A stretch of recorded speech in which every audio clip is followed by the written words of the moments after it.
ቅዱስ ይኻ እግዚአብሔር ቅዱስ ቅዱስ ቅዱስ ቅዱስ እግዚአብሔር ቅዱስ ቅዱስ ቅዱስ ቅዱስ ይኻ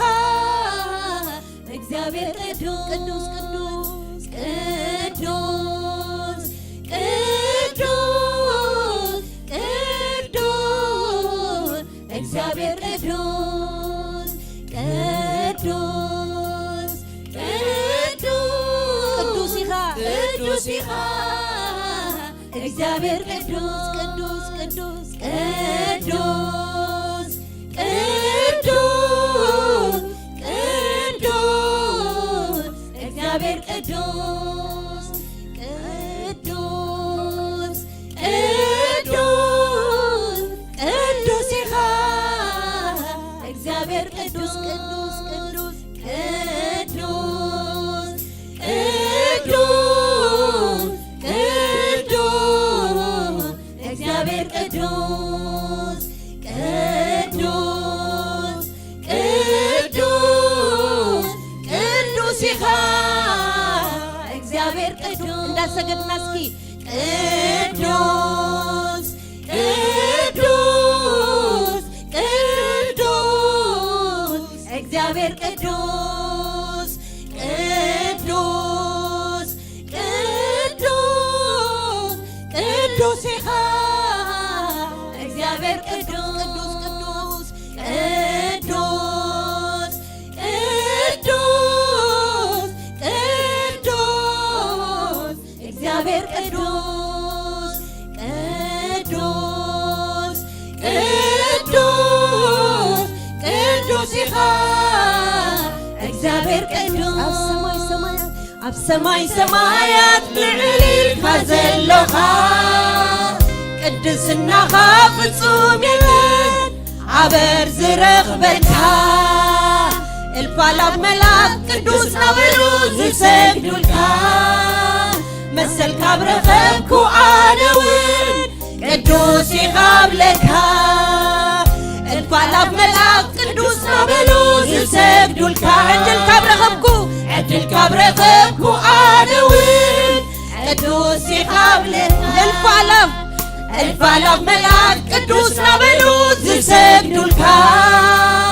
መሰልካ ብረኸብኩ ብኢየሱስ ቅዱስ ይኻ ብለካ እልፍ ኣላፍ መላእክት ቅዱስ ናበሉ ዝሰግዱልካ ዕድልካ ብረኸብኩ ኣነ እውን ቅዱስ ይኻ ብለካ ቅዱስ ቅዱስ ቅዱስ ቅዱስ እግዚአብሔር ቅዱስ ቅዱስ ቅዱስ ቅዱስ ይኻ እግዚአብሔር ቅዱስ ቅዱስ ቅዱስ ቅዱስ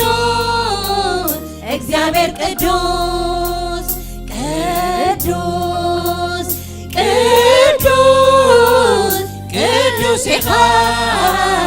እግዚአብሔር ቅዱስ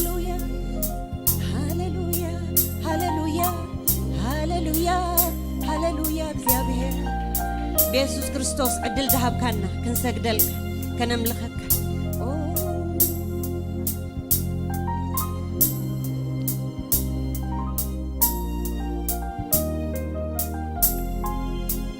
ንረዲኤተይ ኣብ ሰማያት ዝተወጣሕካ ሓላዊየይ ዘይትድቅስ ዘይትታኸስ ኢኻ ብልዕልናኻ መን እዩ ዝመስለካ ቃላት ዘይገልጸካ እግዚአብሔር ኣዚኻ ዓብዪ ኢኻ ብልዕልናኻ መን እዩ ዝመስለካ ቃላት ዘይገልጸካ እግዚአብሔር ኣዚኻ ዓብዪ ኢኻ ዓብዪ ዓብዪ ዓብዪ ዓብዪ ዓብዪ እግዚአብሔር ዓብዪ ዓብዪ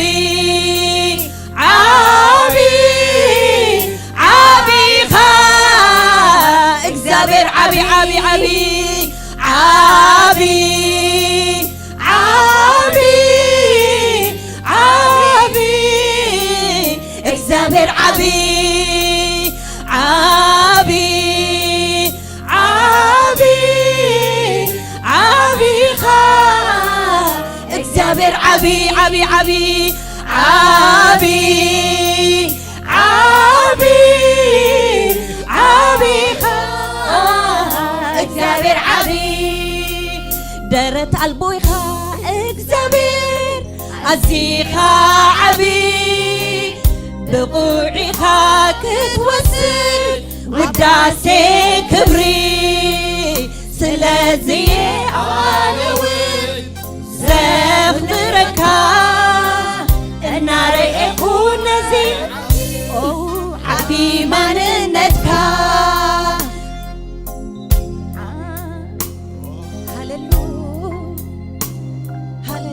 እግዚአብሔር ዓቢ እዩ እግዚአብሔር ዓቢ እዩ ከተመሳስሉኒ ከተማዓራሪዩኒ ምስመን ሞይሉ ዝማዓራሪዮ የለን ዝመሳሰሎ የለን ዓቢ አምላኽ እዩ ሰማይን ሰማያትን አይሕዝዎን አምላኽና ዓቢ እዩ ዓቢ ክነሱግና በኢየሱስ ክርስቶስ መሰል ሂቡና ሃሌሉያ እዚ እንዳተረዳእና እንደሰገድና ነምልኮ ሃሌሉያ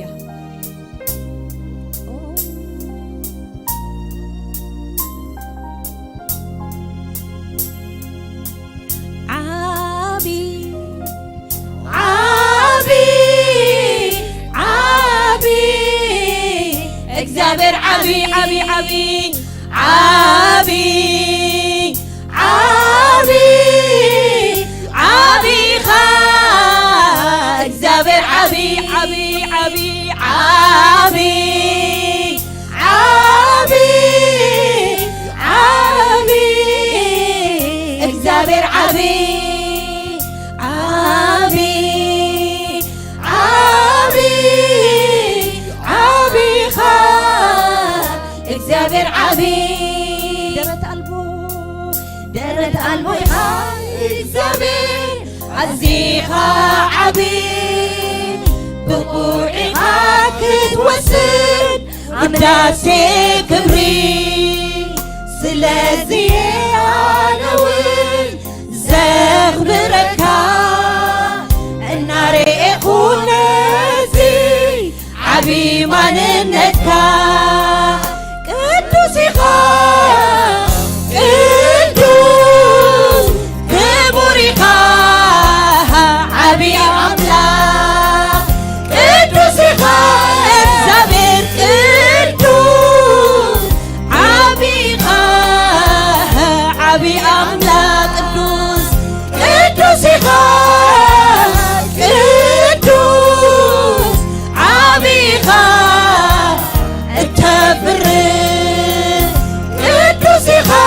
እግዚአብሔር ቅዱስ ዓቢ ኢኻ እተፍር ቅዱስ ኢኻ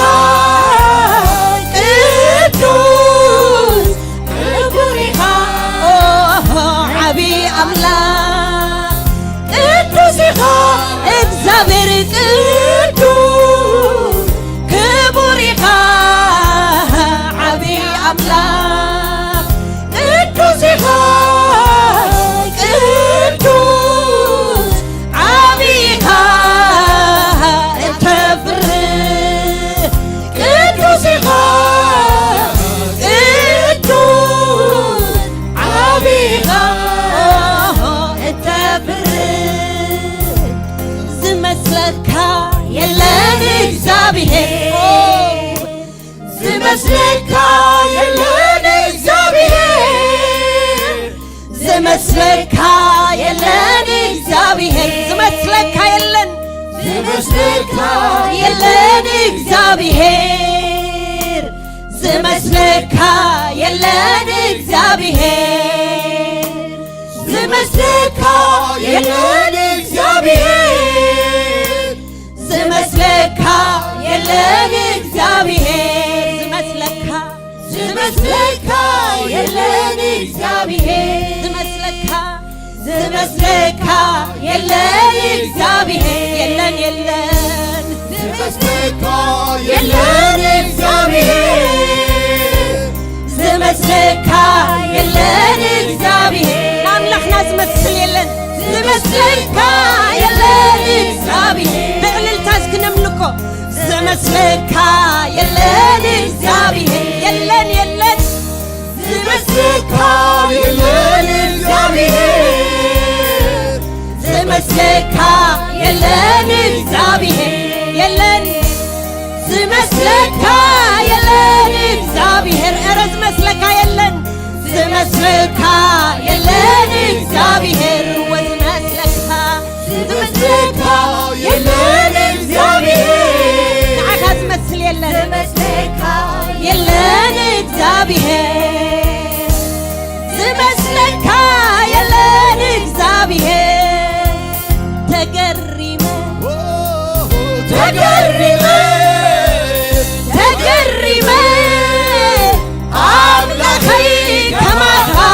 ዘየለ አምላኸይ ከማኻ ዘየለ የለን የለን አምላኸይ ከማኻ ዘየለ አምላኸይ ከማኻ ዘየለ ተገሪመ ተገሪመ ተገሪመ ተገሪመ አምላኸይ ከማኻ ዘየለ የለን ከም አምላኽና አምላኸይ ብዕብየት የለን ዝመስሎ ብኽብሪ የለን ዝመስሎ ሃሌሉያ ብስልጣን ዝመስሎ የለን ከማኻ ዘየለ ተገሪመ ተገሪመ ተገሪመ ተገሪመ አምላኸይ ከማኻ ዘየለ የለን የለን አምላኸይ ከማኻ ዘየለ አምላኸይ ከማኻ ዘየለ የለን የለን አምላኸይ ከማኻ ዘየለ ዝመስለካ ዝመስለካ የለን እግዚአብሔር ዝመስለካ የለን እግዚአብሔር ዝመስለካ የለን እግዚአብሔር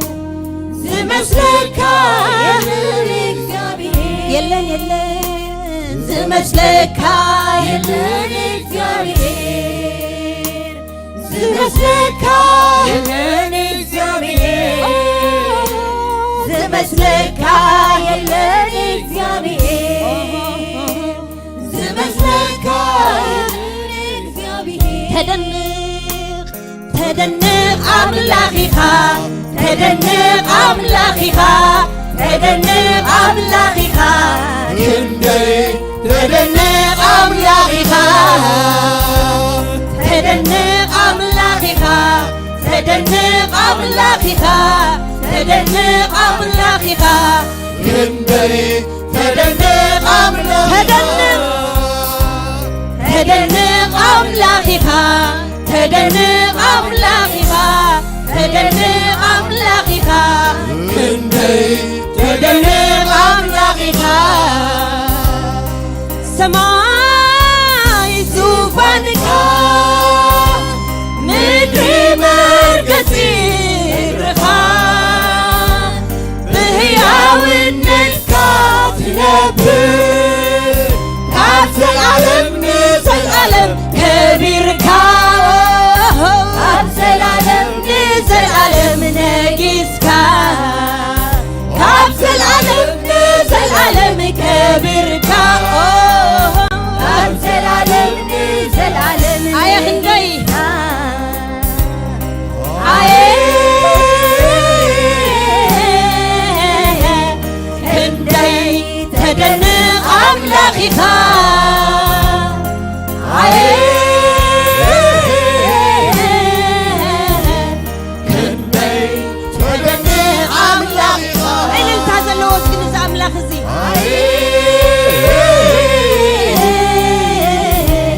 ክንደይ ተደንቕ አምላኺኻ ኣየ ክንደይ ተደንቕ አምላኺኻ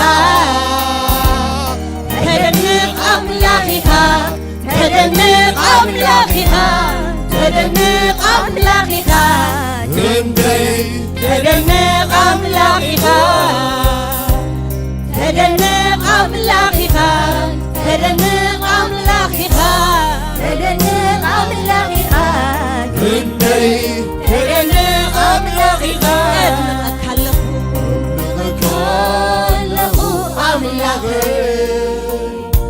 أملخك له أملخك له أملخي أملخك له أخبرك له أملخي أخبرك له أخبرك له أملخي باركك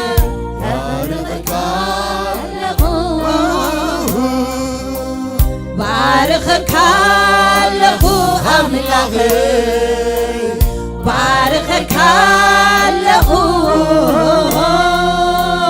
باركك له أملخي باركك له أملخك له أملخي أملخك له أملخك له أملخي أملخك له أبزي قرب برهان اتنبي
هاللويا أملخنا عبيو أملخنا أملخ أملختيو هاللويا هاللويا እግዚአብሔር عبيو نملخ أملخ عبيو نملخ أملخ عبيو زمسلو يلن زمساسلو يلن زري أملخيو زسمع أملاخيو كم كالوت أمالختي أيكونن زنملخو أملاخ نزاربو يسمعنا እግዚአብሔር ሰማይ አምላኽዩ ረአይ አምላኽዩ ሃሌሉያ ከም አምላኽና ዝበለ አምላኽ የለን አማልኽቲ አሕዛብ በወርቅን በብሩር ዝተለበጡ እዮም ካብ ምሩጽ ዓፅራው ዝተሰርሑ አምላኽና ግና ፈጣሪ እዩ ሃሌሉያ ሰማይን ምድርን ዝፈጠረ ሰማይን ሰማያትን ዘይሕዞ ዓቢ አምላኽ እዚ ነምልኾ አምላኽ ዓቢ አምላኽ ይሕወተይ ዝመሳሰሎ የለን كنمعراريو مسونا قراربو املاخ يلن هاليلويا اذا املاخ زينا نملخ هاليلويا املاخنا دما كم كالوت امالختي ايكونن امالخت احزاب كنتيوم اي سمعونيم اي ريونيم اي زاربونيم اي ملسونيم كا املاخنا غنا نزاربو يسمعنا نزاربو يزاربنا هاليلويا يسمعنا هاليلويا نبخياتنا أبجرفو يكبي بالقال أملاخ هاليلويا نبعتنا زودق يلن هاليلويا سلازن دقنا خنزمرينا هاليلويا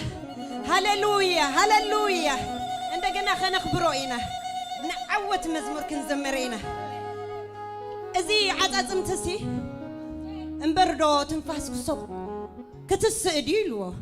እግዚአብሔር ንስኻት ፈልጥ እግዚአብሔር ንስኻት ፈልጥ ምክንያቱ ይፈልጣልዩ ኦፊ ብልሞ تعصمت دما برتع ጭፍራ ይኸውን برتع ጭፍራ ይኸውን ስጋ ናብ ስጋ ዓጽም ናብ ዓጽሚ ለጋገብ ደውካ ይብል برتع ጭፍራ ይኸውን ሃሌሉያ ተስፋ ዝቆረጽኩምሉ ነገር እንዳሕርሃልዩ እግዚአብሔር ዓቢ አምላኽ ይዝነምልኾ አምላኽ ዓቢ አምላኽ ይሕወተይ ስለና ዘነቃንቆ ነገር አለ ስለና ሼክ ዝገብረው ነገር አለ ስለና ሃሌሉያ ስለና ዘነቃንቆ ነገር አለ ምክንያቱ ካለ አምላኽ እዚ ክንብሎ ጸናሕና ሰማይን ምድርን ዝፈጠረ ይኹን ዝበለ በቃሉ ሃሌሉያ ይኹን ኢሉ ጽቡቅ ድማ ኾነ ንእግዚአብሔር አምላኽ ዝጨንቆ የለን ስለዚህ ክንብሊና ሃሌሉያ ሃሌሉያ ብዕልልታ ሃሌሉያ ብጠቃዒት ነዛ ማእከል ህዝቡ ዝርከብ ነዛ ማእከል ህዝቡ ዝንቀሳቀስ መንፈስ እግዚአብሔር ማእከልና እዩ እግዚአብሔር መንፈስ ቅዱስ ማእከልና እዩ እግዚአብሔር መንፈስ ቅዱስ ማእከልና ይዝመላለስ ቁጻርና ክፈትሕ አርዑትና ክሰብር ሃሌሉያ ሕንቅልይትና ክፈትሕ ማእከልና እዩ ከማኻ ዝበለ ንጽውዕዎ ዝርከበሎም ህዝብኻ ካብ ካልእ ዝፍለ ንስኻ ምሱ ምህላው ካዩ ኢሉ ቃል አምላኽ ማእከልና ስለ ዘሎ እዩ አኼባና ካብ ካልእ አኼባ ፍልይ ዝብል ሃሌሉያ ሳይ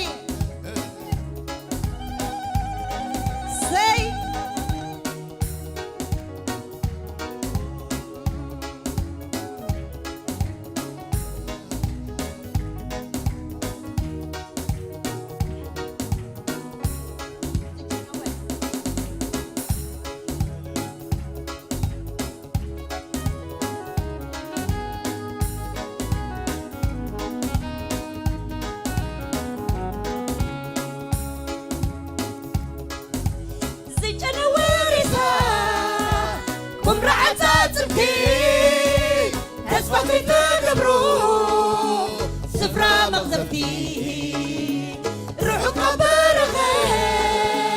زنب رمون مسكنكم أبو تخوينو عيك علنيو قانقو هوات زره تنفاس تلقلو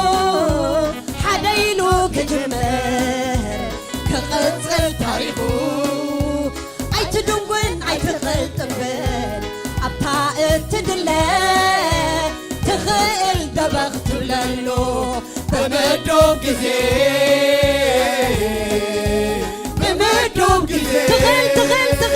تخيل دبغت للو بمدوب جزي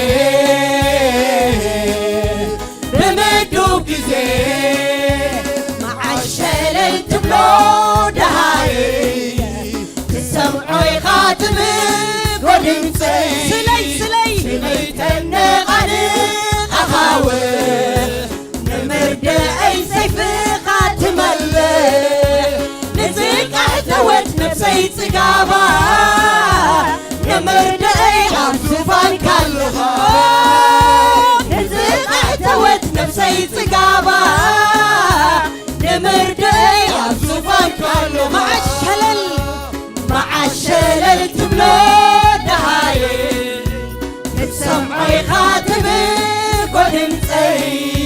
سليتنا غنق أخاوي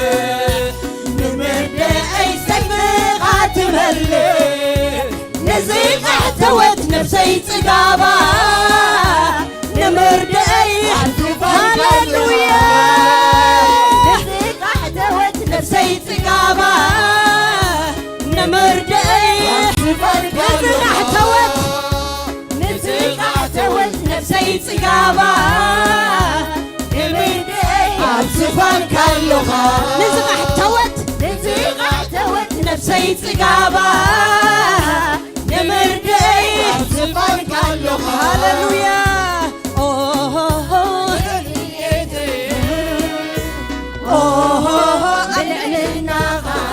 هاللويا السمايات دبناتات زتوتحكا مني مسلكا مني مسلكا مني مسلكا مني مسلكا مني مسلكا مني مسلكا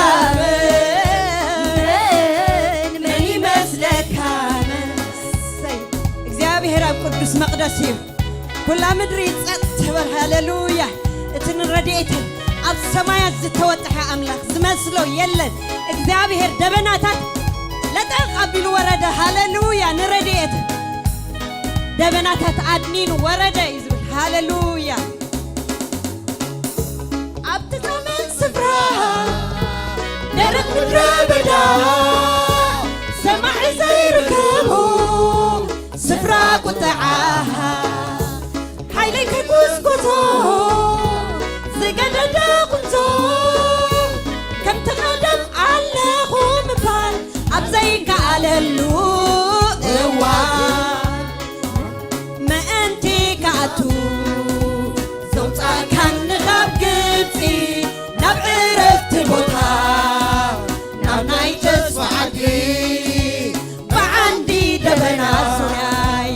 حبيب كان كثير كان تخيل تجيه كان رقيب دحان وين كان لي مدحان بعد دبنا بعندي دبنا سوياي حبيب كان كثير كان تخيل تجيه كان لي رقيب دحان وين كان لي مدحان شللت بلود هاي السمعي خاتم قلمتي سليت النغنق أغاوي نمرد أي سيف خاتم اللي نزيق احتوت نفسي تقابا نمرد أي زفان كاللغة نزيق احتوت نفسي تقابا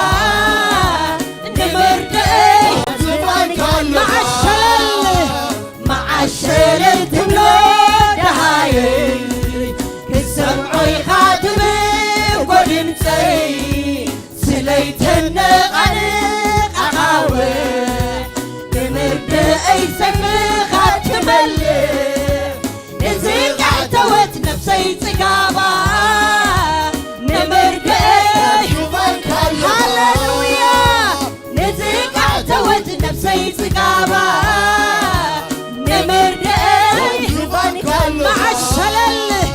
مع الشلل تبلود هاي السمعي خاتم قدمتي سليت النغنق أغاوي نمرد أي سيف خاتم اللي نزيق احتوت نفسي تقابا نمرد زبان كاللغة نزيق احتوت نفسي تقابا نمرد زبان كاللغة نرديتي بالإعلان ناخا ሰማያትን ደበናታትን ዝተወጣዕካ መን ይመስለካ መን ይመስለካ መን ይመስለካ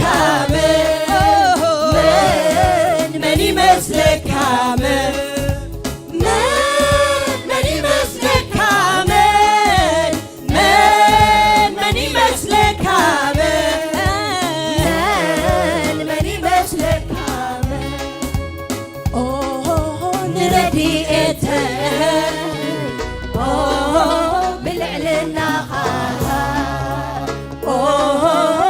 ሰማያትን ደበናታትን ዝተወጣዕካ መን ይመስለካ መን ይመስለካ መን ይመስለካ መን ይመስለካ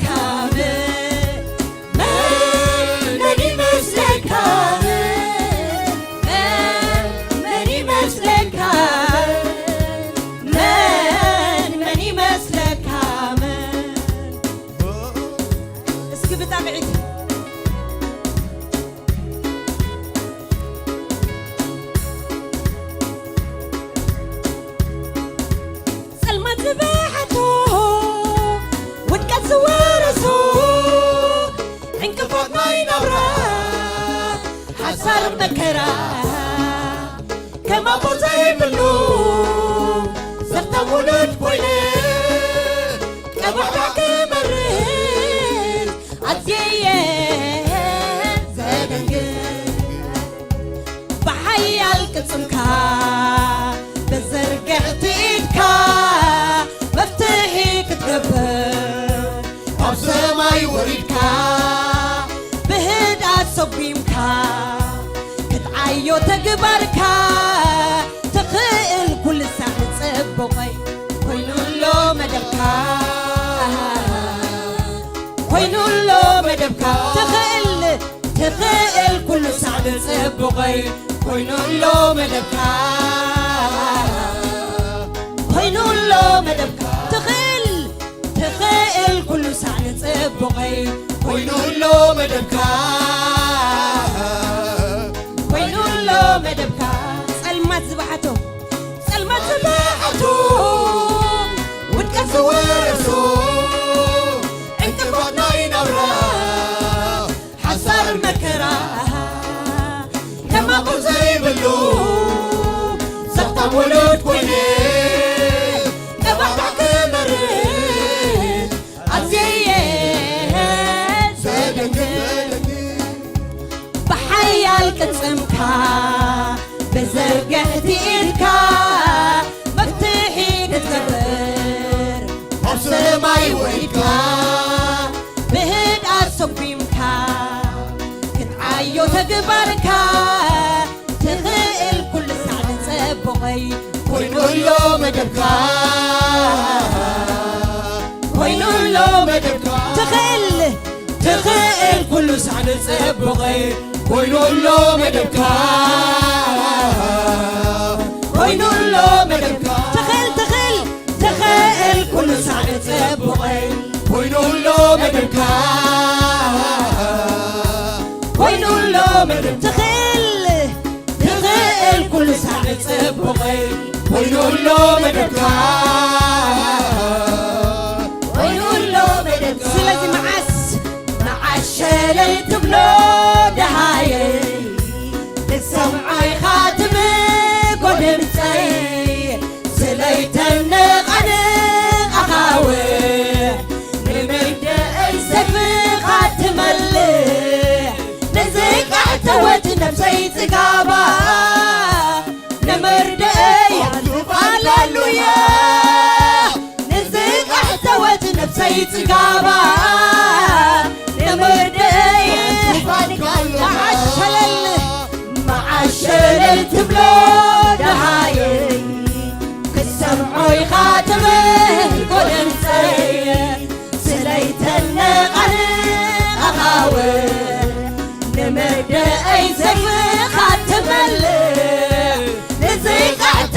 نفسي تقابا نمردي زفان كاللغة نزيق احتوت نفسي تقابا نمردي زفان كاللغة مع الشلل تلو بهاي السمعي خاتمك ودمتي سلي تنقل الأغاوي نمردي أي سبي خاتم اللي نزيق احتوت نفسي تقابا نمردي هاللويا تجعنا وريسا نزيق احتوت نفسي تقابا نمردي زفان كاللغة تجعنا وريسا بمرعة زبدي تسفى تقبرو سفرة مغزفتي روح قبر غير زنبر أمور مسكنكم أبو تخولوا أي كاليو قاكو يوز زرين تنفاس تلقلو حدايلو كجمر تنوب تاريخو أي تدربن أي تقلبن أبتا اتدلى تخيل دبخ تبللو بمدو كذي تخيل دبخ تبلني بمدو كذي تخيل دبخ تبللي بمدو كذي بمدو كذي تبللي تخيل دبخ تبللي بمدو كذي بمدو كذي تخيل دبخ تبللي بمدو كذي نعي تبللي بويتا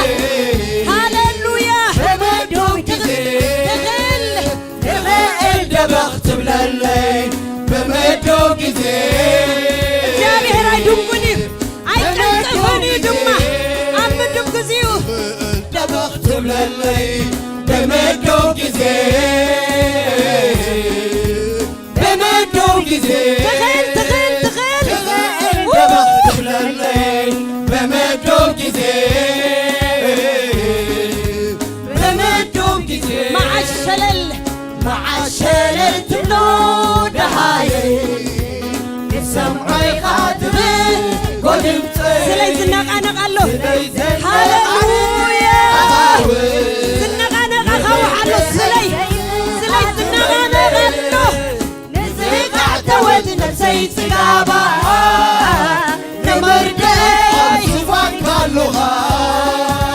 نزيق احتوت نفسي تقابا نمردي زفان كاللغة مع الشلل تبلو دهاي سمعي خاتمي قدمتي سليتني عن أخاوي بمد أي زي خاتم اللي نزيق احتوت نفسي تقابا زفان كاللغة اسكبع الانتاب تغنيت نزيق احتوت نفسي تقابا زفان كاللغة نزيق احتوت نفسي تقابا نمردي زفان كاللغة زيجانو ورثة كم راحت عاصمتي تسفى زي تقبرو سفرة مغزفتي روح قبر غير زنبر أمود مسكنكم أبو تخولو تفصلي خلو تفاصلي قلو حديلو كجمل تلوت تاريخو أي تلوبن أي تغلقن أبا اتدلى تخيل دبخ تبللي بمدو كذي بمدو كذي تخيل دبخ تبللي بمدو كذي بمدو كذي شلل تبلو دهاي كسمعي خاتم قدمتي سليتن قنق أخاوي نمرد أي سمع خاتم اللي نزيق اعتوت نفسي تقابا نمرد أي إلتا نزيق أنا تفرس نقرالو هاللويا shout of victory هاللويا إلتا نمتع إلتا بإلتا أنا زفرسالو لما عندي هاللويا النزورو نقرالو أبقى مينا زفرس نقرالو مغنياتو እግዚአብሔር ንረድኤት ህዝቡ ኣብ ሰማያት ደበናታት ዝተወፅሐ ኣምላኸይ ዝመስል የለን ሃሌሉያ ሃሌሉያ ሃሌሉያ ማዓሸለል ትብሎ ድሃየይ ክሰምዖይ ኻትም ጎድንፀይ ስለይተነቐል ኣኻወ ንምርድአይ ዘይምኻ ትመልእ ንዝቃሕተወት ነፍሰይ ጽጋባ ንምርድአይ ሃሌሉያ ንዝቃሕተወት ነፍሰይ ጽጋባ ንምርድአይ ንዝቃሕተወት ነፍሰይ ጽጋባ ሃሌሉያ ሃሌሉያ ሃሌሉያ ንረድኤተይ ብልዕልናኻ ሃሌሉያ ኣብ ሰማያት ደበናታት ዝተወጣዕካ መን ይመስለካ መን ይመስለካ መን ይመስለካ መን ይመስለካ መን ይመስለካ መን ይመስለካ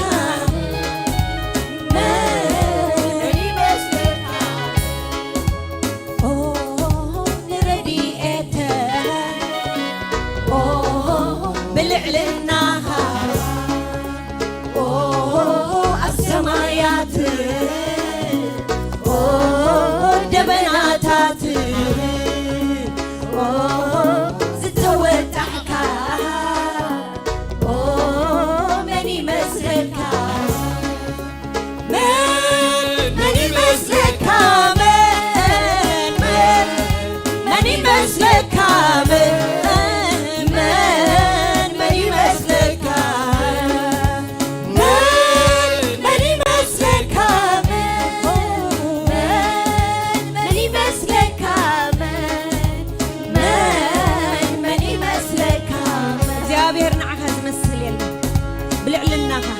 ኣብ ደበናታት ዝተወጣሕካ ኣብ ደበናታት ሃሌሉያ ንረድኤተይ ንዓኻ ዝመስል የለን ሃሌሉያ ሃሌሉያ ሃሌሉያ ስለና ዝነቃነቕ ነገር ኣሎ ሃሌሉያ እቲ ብልዕልንኡ ኣብ ደበናታት ዝተወጣሐ ኣምላኽ ሰማይ ኣድኒኑ ወረደ ሃሌሉያ እግዚአብሔር ንድምፅ ናክሰምዖ ሰማይ ኣድኒኑ ወረደ ሃሌሉያ ሃሌሉያ ንኣምላኽና ዝመስል የለን ዝሰምዕ ኣምላኽ እዩ ዘለና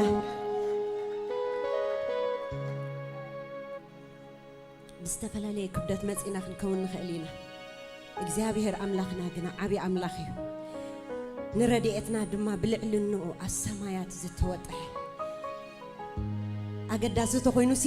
ሰማይ ኣድነና ቢሉ ይወርድ ሃሌሉያ ሃሌሉያ ሃሌሉያ እግዚአብሔር ዓብዪ ኣምላኽ እዩ ኣምላኽና ዓብዪ እዩ ስለዚ ዕልልታ ነዚ ዓብዪ ኣምላኽ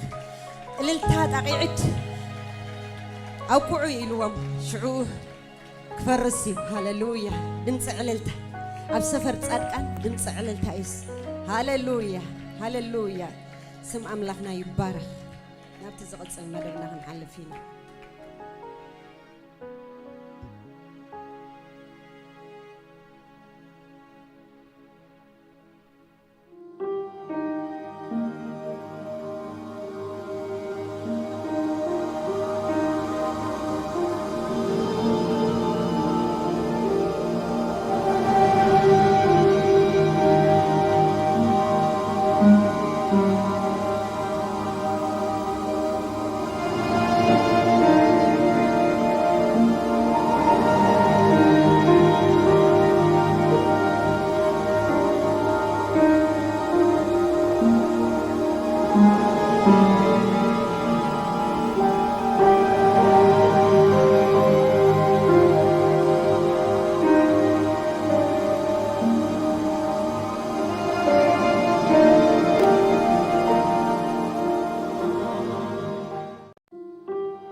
حجخ أجزابير نسألنا أجزابير كابت ذهب كنا أجزابير كنهب السوق أجزابير بفتاول لبنا كخون أجزابير تحجزنا باهيلنا أجزابير كنهب بيسوع كريستوس نفس وقفنا اخترد أن أجزابير نتزوج ون أجزابير أملاخ نسخاخت كبروا لأجزابير نبيت كأجزابير كخون أجزابير أملاخ نمبلتات كخون أجزابير نزج أنه كخون أجزابير نسخة مستوعل أجزابير أبز بيت زخت لقص اللي الله كبروا كلنا أخا يخون أجزابير حجخ أجزينا كل نسخة تركب بشم قويت يسوع آمين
سلام أملاح نعكم نسوكفكم يخون كما يكنيكم نقعب سلام بدحان ناب حبرة حوات ناب بيت جيابير مساهم جيابير باركم مزمران قويت يسوع كريستوس باركم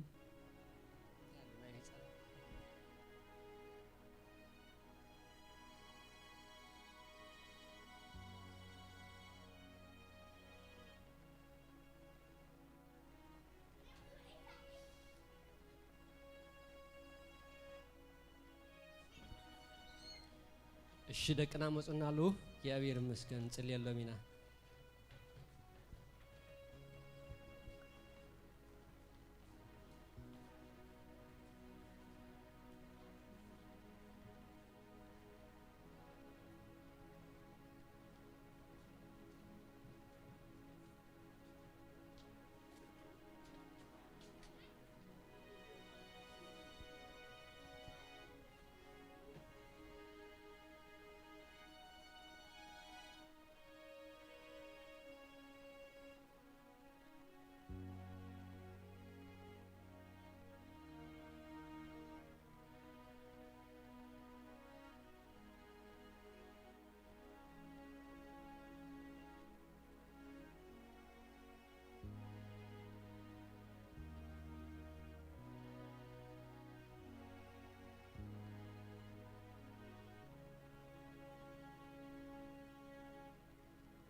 كابزلنا يا تنسينا نأملاخ سليوم እንዳመስገና ጽቡቅ ቃላት ድማ በህይወቶም ክንዘርኢና እግዚአብሔር ይመስገን ዘመኖም ሙሉ ዘሕልዎም እሺ ክንጽልየልኩም ኢና everybody close your eyes አይንኩም ዓምቶ ዳብኩም ካና እግዚአብሔር አልዕሉ raise your hands please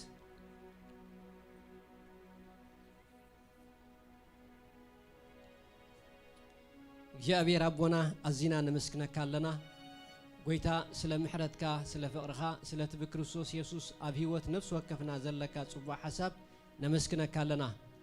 ስለዞም ዘሃብካና ውሉድውን እግዚአብሔር አምላኽ ነመስክነካለና ሕጂ ድማ እግዚአብሔር አብ ቅድሚ እግር ዝፋን ጸጋኻ ሕሊፍና ንህቦማለና ዘመኖም በሙሉ እግዚአብሔር አምላኽ አብ ቤትካ ክውዳ ናዓኻ ድማ እግዚአብሔር አምላኽ ዘገልግሉ ናዓኻ ድማ አብ ቤትካ ዝርከቡ ክኾኑ ጎይታ በሁሉ እግዚአብሔር ከም ቃልካ ከም ፍቃድካ ክመላለሱ ክትረዳኦም እግዚአብሔር አቦ ናዓኻ ሕሊፍና ንህቦማለና በጎይታ በኢየሱስ ስም እግዚአብሔር አምላኽ አብ ታሕያወይቲ ኢድካ ሕሊፍና ንህቦማለና ክፉእ ዘበለ አብ ህይወቶም አይርከቦም ንብላለና ክፉእ ዝኾነ ሐሳብ ክፉእ ዝኾነ ናይ ዓለም ሐሳብ ክፉእ ዝኾነ ትምህርቲ አብ ህይወቶም አይርከቦም ንብላለና ጎይታ እዚ ዝምርዎ ደለው እዚ ሁሉ ግዜ ድማ ዝብልዎ ቃል ግና እግዚአብሔር አብ ህይወቶም ንሱ ይምርሐዮም ዘመኖም በሙሉ እግዚአብሔር አምላኽ እናዘመሩ ቃልካ ድማ እናተዛረቡ ጎይታ ክውድእዎ ናዓኻ ሕሊፍና ንበካለና በሁሉ ድማ እግዚአብሔር ክነፍዑ በጥበብ በቁመት በፍልጠት እግዚአብሔር ከዓቢው ናዓኻ ሕሊፍና ንበካለና ጎይታ ስለመማህራነውን ጎይታ አዚና ነመስክነካ ዝያዳ ጥበብ ዝያዳ ትዕግስቲ ድማ ክትቦም ጎይታ ብሽም ኢየሱስ ንጽሊ ስለዞም ህፃን ትዚአቶም ተመስገን በጎይታ በኢየሱስ ስም አሜን እግዚአብሔር ባርኩም እግዚአብሔር ባርኩም እግዚአብሔር ባርኩም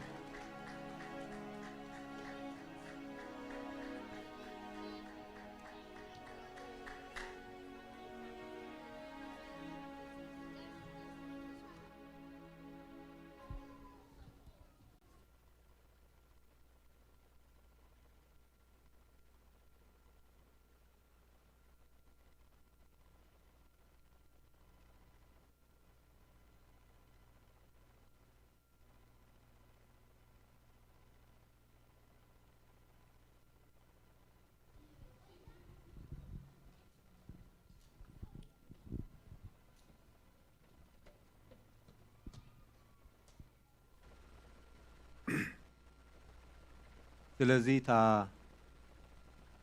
ዳግማይ ትንሣኤ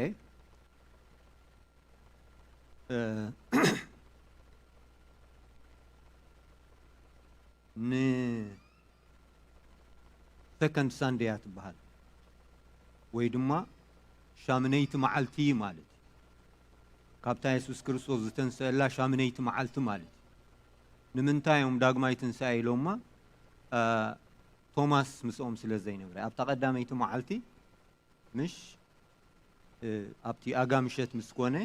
مع صوت عاسيم داس اللي يقوله يسوع كريستوس مش سلام نأخذكم يلو مش يسوع كريستوس نتوم هوريا تجلس الله مستقل أبتا ساعتها توماس مسؤوم أي نبرة سلزي يسوع كريستوس مستقل مالت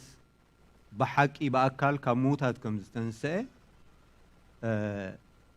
نجزء رسول نسقو واري يومي مالتي تي أب إيدو زتشنكره أب إجرو زتشنكره رأي وده سوسيلو صبو جيرم يسوع كريستوس تزت تسقلتي أم مسكل تسقيلو زرأيو أتي ميتو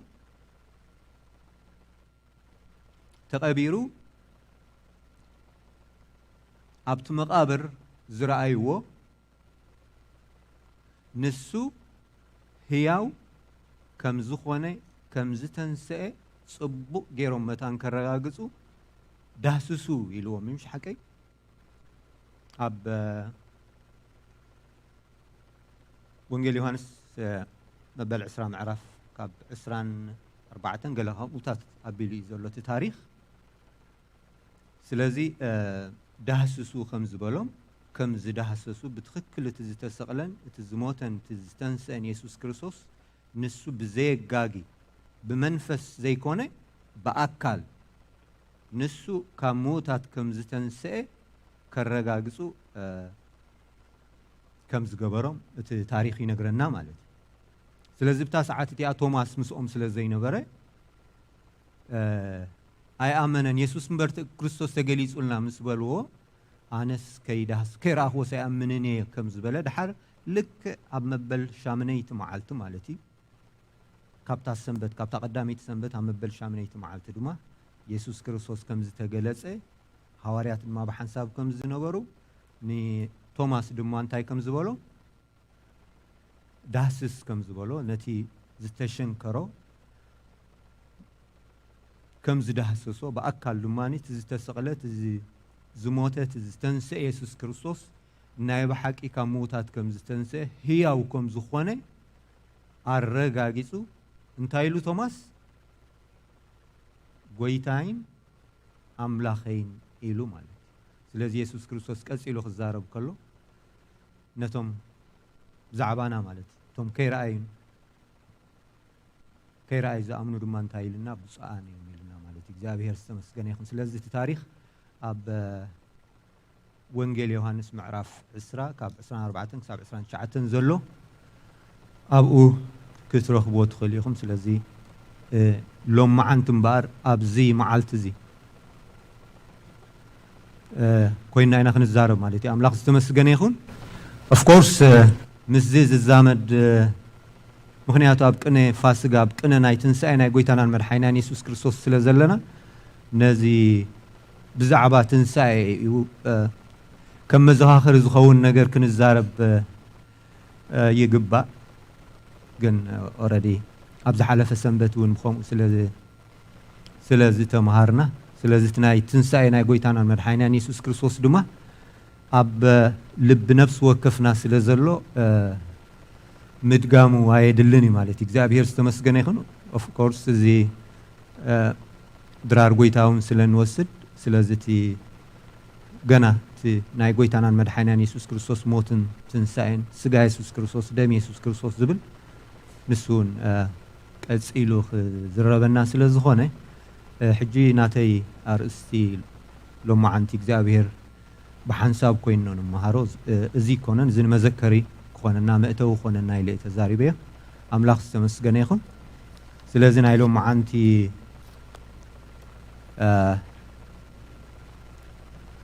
تمهرتنا مجمريا بمنباب ولا خنجمر نتي باراغراف كننبوبمو بدحريو سألينا نبتقال كنسجرينا أجزابي هرستمس جنيخون ساعات 10 حدن هالو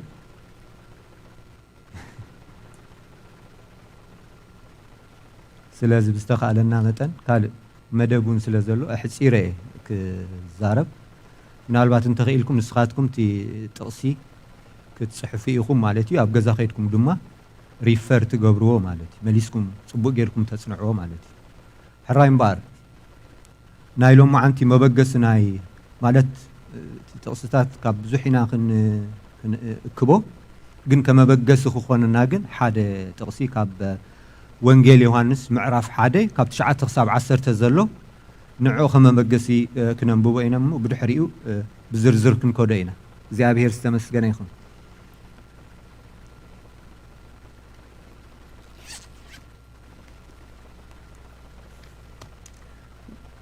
ግብረ ሐዋርያት ቀዳማይ ምዕራፍ ካብ 9 ክሳብ 11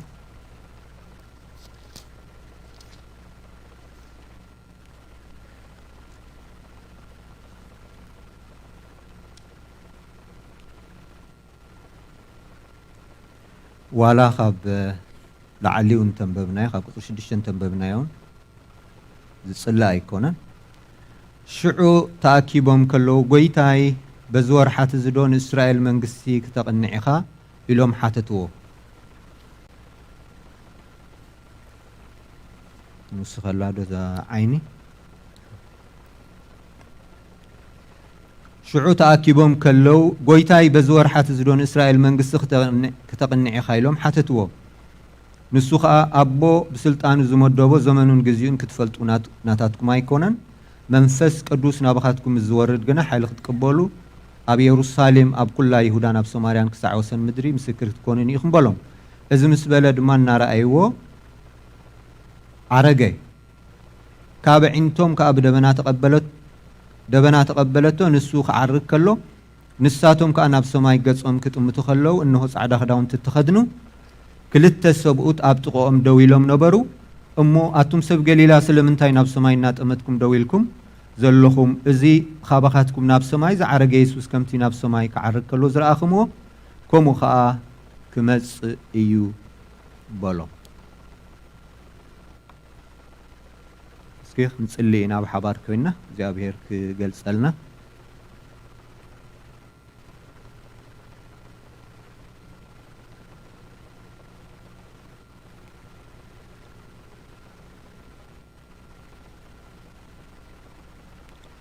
እግዚአብሔር አምላክና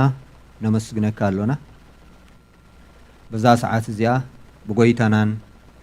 በመድኃኒናን በኢየሱስ ክርስቶስ ስም እግዚአብሔር ክብርን ህበካ አለና እግዚአብሔር እንደሆነ አይዛ መዓልት እዚያ ሰብ ጌርካና ስለዘለኻ ተመስገን አብዛ መዓልት እዚያ ኮይና ድማ እግዚአብሔር አብዛ ሰዓት እዚያ ኮይና ድማ እግዚአብሔር ነቲ ቅዱስ ቃልካ እግዚአብሔር አምላክና ክንዛረበሉ እግዚአብሔር አምላክና ንሓድሕድና ድማ ክንተሃናነጽ እግዚአብሔር መንፈስ ቅዱስ ንዕድመካ ኣለና እግዚአብሔር አምላክና መኽፋት ቃልካ ንገርህታት ጥበብ ይህብ ከምዚ ተባሃለ እግዚአብሔር አምላክና እንሆ በዛ ሰዓት እዚያ መታን ጥበብ ክኾነልና እግዚአብሔር ምስትውዓል ክኾነልና መታን አነባብራና እግዚአብሔር ከነጸብቕ እግዚአብሔር አምላክና መታን ንስጉምቲ እግርና ክንጥንቀቀለን መታን እግዚአብሔር አምላክና ንሐሳባት ልብና እግዚአብሔር ከዕርየልና ንተግባራት እዳውና መታን ክጽብቀልና እግዚአብሔር አምላክና እንሆ በዛ ሰዓት እዚኣ ነዚ ቃል እዚ ኣብ ልብና ክትገልጾ ንጽልሎና ንምስትውዓልና ክትከፍቶ እግዚአብሔር ነተሐሳስባና ክትልውጥ ብሓቂ ብሩኽ መንፈስ ቅዱስ በዛ ሰዓት እዚኣ ንዕድመካ ኣለና ከምቲ ኢየሱስ ክርስቶስ ኣብዛ ምድሪ እዚኣ ክመላለስ ከሎ ዘኽበረካ ሕጂ ድማ እግዚአብሔር መንፈስ ቅዱስ ምሳና ስለ ዘለኻ እንሆ ንእግዚአብሔር ኣቦን ንእግዚአብሔር ወልድን እግዚአብሔር አምላክና ብሓይልኻ ብጥበብካ እግዚአብሔር አምላክና ብደገፍካ እግዚአብሔር መታን ክኸብር እንሆ ብሩኽ መንፈስ ቅዱስ ደጊምና ንዕድመካ ኣለና ዝቃወመና ዘበለ ዝጻረረና ዘበለ ነቲ ሓሳብ ነቲ ምኽሪ እግዚአብሔር بخالق መንገድ ዝትርጉም ካብ ናይ ጸልማት መንግስቲ ዝኾነ ዘበለ ሁሉ ስርዓትን አጋባብን ኩሉ እግዚአብሔር በዛ ሰዓት እዚ ኣብ ስልጣን ወድኻ ኢየሱስ ክርስቶስ ካብ ስራሕ ወፃእ ንገብር ንቃወም ኣለና እግዚአብሔር መንፈስ ቅዱስ ንስኻ ግን በይንኻ ብኽብርኻ ተገለጽ ምሳና ከም ዘለኻ ይፍለጠና እዩ ምሳና ከም ዘለኻ እግዚአብሔር አምላክና ቃልካ ይምስክረልና እዩ ግን ከዓ እግዚአብሔር አምላክና ልብና ክንከፍት كم ليديا እግዚአብሔር አምላክና ምስትውዓልና መታን ክኸፍት እግዚአብሔር ንሕና እግዚአብሔር አምላክና ንገዛእ ርስና ብትሕተኻ ነግዛእ ኣለና ኩሉ ክብሪ ኩሉ ምስጋናን ኩሉ ዕቤትን ንዓኻ ንበይንኻ ብሽም ጎይታናን መድሓኒናን ኢየሱስ ክርስቶስ ይኹን አሜን ሕራይ እግዚአብሔር ዝተመስገነ ይኹን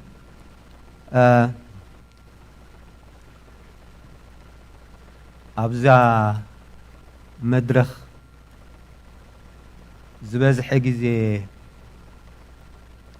ዝዝረበላ ወይ ሰባት ዝጽልዩላ አርእስቲ ትዝክርዋ ዶ ሰንበት ኩሉ መዓልቲ ብዚኣ ትበሃል ቁርብ ከዘክረኩም ኢለ ምናልባት መርሃዊ ሓውና ስለዘየለ ሎሚ ኣይተባህለትን ስለዚ እታ መርሃዊ ሓውና ኩሉ ጊዜ ደጋጊሙ ኣብዚኣ ዘዘክረና ነታ ርእስትቲና ሎማ ዓንቲ ክንዛረበሉ ማለት እዩ አምላክ ዝተመስገነ ይኹን ከምቲ ዘንበብናዮን ሐዋርያት ኢየሱስ ክርስቶስ በአካል ምስኦም ከሎ ናብ ሰማይ ከም ዝዓረገ ምሽ ከምዚ በአካል ከምዚ በሐንሳብ ዘለና በመንፈስ አይኮነን በአካል እዩ ስለዚ ሁሉ ጊዜ እቲ ናይ ኢየሱስ ክርስቶስ ተግባራት ምስጋ በአካል ከምዚ ተፈጸመ ጌርና ኢና ንወስዶ ማለት እዩ አምላክ ዝተመስገነ ይኹን ስለዚ مسኦም كله عينهم دار فيزيك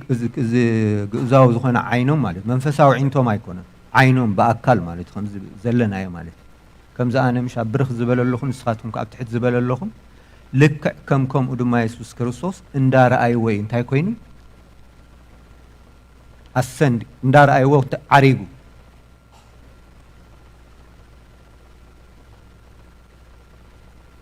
سلازي توم ملاقت خدمة انتهي لهم كم تا حجي تريوا زلكم ناب سماي كديب كلهم كنترجموا خلنا بنهنا قامقوا خنقلصوا خلنا مالت كم تا حجي عينكم من دار آيات يسوع كريستوس ناب سماي زديب زلهم أيلو خا بخبر خا أنتي كخوني كملاسيو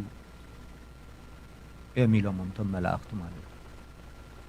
سلازي زي نزاربو نايجزي أبيهر قال أزيو زس أنا عقال إيو مالتي أملاخ استمسكني بمن زتمسكره بملأخت زتمسكره عندنا خا بحواريات كأز زتمسكره مالتي زابير استمسكني كم زي اتي نأمنو اتي نملخو أملاخ اتي نختلو من قدسي نايب حق يرقص زخوني رقص مرغاقص يزلو حقي كم زخونة تردينا نقول تاخن سعبي قبانا مالتي أملاخ استمسكني خن قدمي ناب مالتي تا أرستي حفتنا كو أرستي هابن مسبلة النسنونو لومي برستي كون كن الزارب دس بلني الزارب إليا مالتي سلازي أرستي هاي صحفني بتي هابتن تعشمو جن اتي ملأختي جن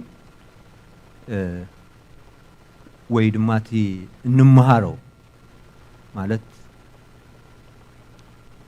فلتت زوسخنا مالتي تبغيتا نكريستوس بمفلات زعبينا مالتي اب امنات ناسي نكريستوس بمفلات ها ناب اخل سبعي زسغاغرنا منفساوي فلتتينا كنمهار مالتي املاخ استمسكني نمنتاي ترستي مريصيو ምናልባት አይደለም ማለት ነው እግዚአብሔር አሰራራሃ ሓደ ግዜ ታሽሙ ስለዝኾነ ስፔሲፊካሊ ከምዚን ኢለ ዋላ خረዳእኩም ተዘይካልኩ ግን እቲ ዝስማዓኒ ነገር ግን ከምዚ ሓደ ግዜስ እቲ ኣነባብራና ዋላ እቲ ጸሎትና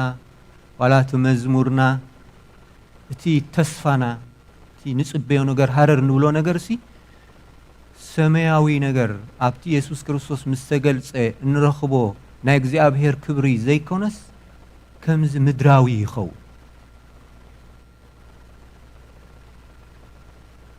بقى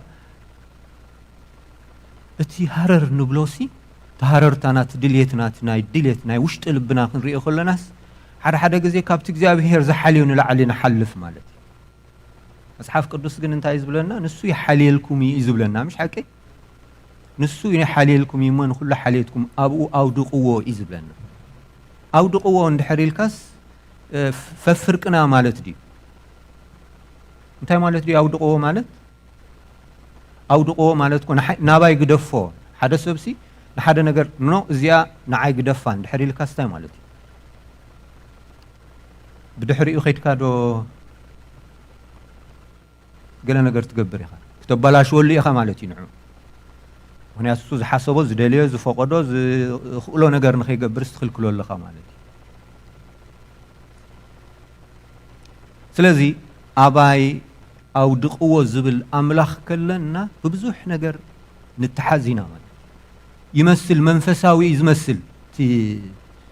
تبهجنا تدليتنا تسألوتنا منفساوي يمثل جن منفساوي كنا مالت مسناي እግዚአብሔር حسب مسناي እግዚአብሔር مخري كتزامدو خلخاسي حلفነት ይኸውን ማለት እግዚአብሔር ተመስገነ ይሁን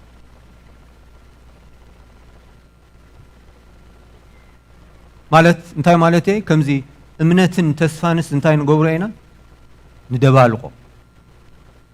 ኣሞንጎ እምነትን ኣሞንጎ ተስፋን ዘሎ ፍልልይ ይርዳእና ይምሽ ሓቂ ሓደ ግዜ ሓንቲ ተስፋ ያዘላ ሓደ ግዜ ብዚ መድረኽ ቃል ኣምላኽ ሼር ክገብረኩም ከለኹሲ እንታይ ኢለኩም ነይረ ሎማ ዓንቲ ኣብዚ ዘለኹ ተስፋ ክቁርፀኩም እየ ኢለኩም ነይረ ምሽ ምናልባት ዕድል ኣይረኸብኩን ካልኣይ ግዜ ነታ ዝበልክዋ ቃልስ ብኸመይ መንገዲ ተስፋ ቆሪፀስ ተስፋ ከሃብኩኹም ስለ ዝወዳእክዋታ እታ ግዜ ዳሕራብ ገዛይ ምስ ከድኩም ስሓሰብኳስ እንታሽሙ ጌራትኒ ማለት እዩ ግን እቲ መልእኽተይ ኦፍ ኮርስ ጽቡቕ እዩ ነይሩ ብዛዕባ ሓጎስ ክዛረብ ከለኹ ማለት እዩ እቲ ምንጪ ናይ ሓጎስ ናይ ብሓቂ ሓጎስስ እንታይ ክንብል ከለና እቲ ኣብ ሉቃስ 10 ምዕራፍ ንረኽቦ ማለት እዩ ምሽቶም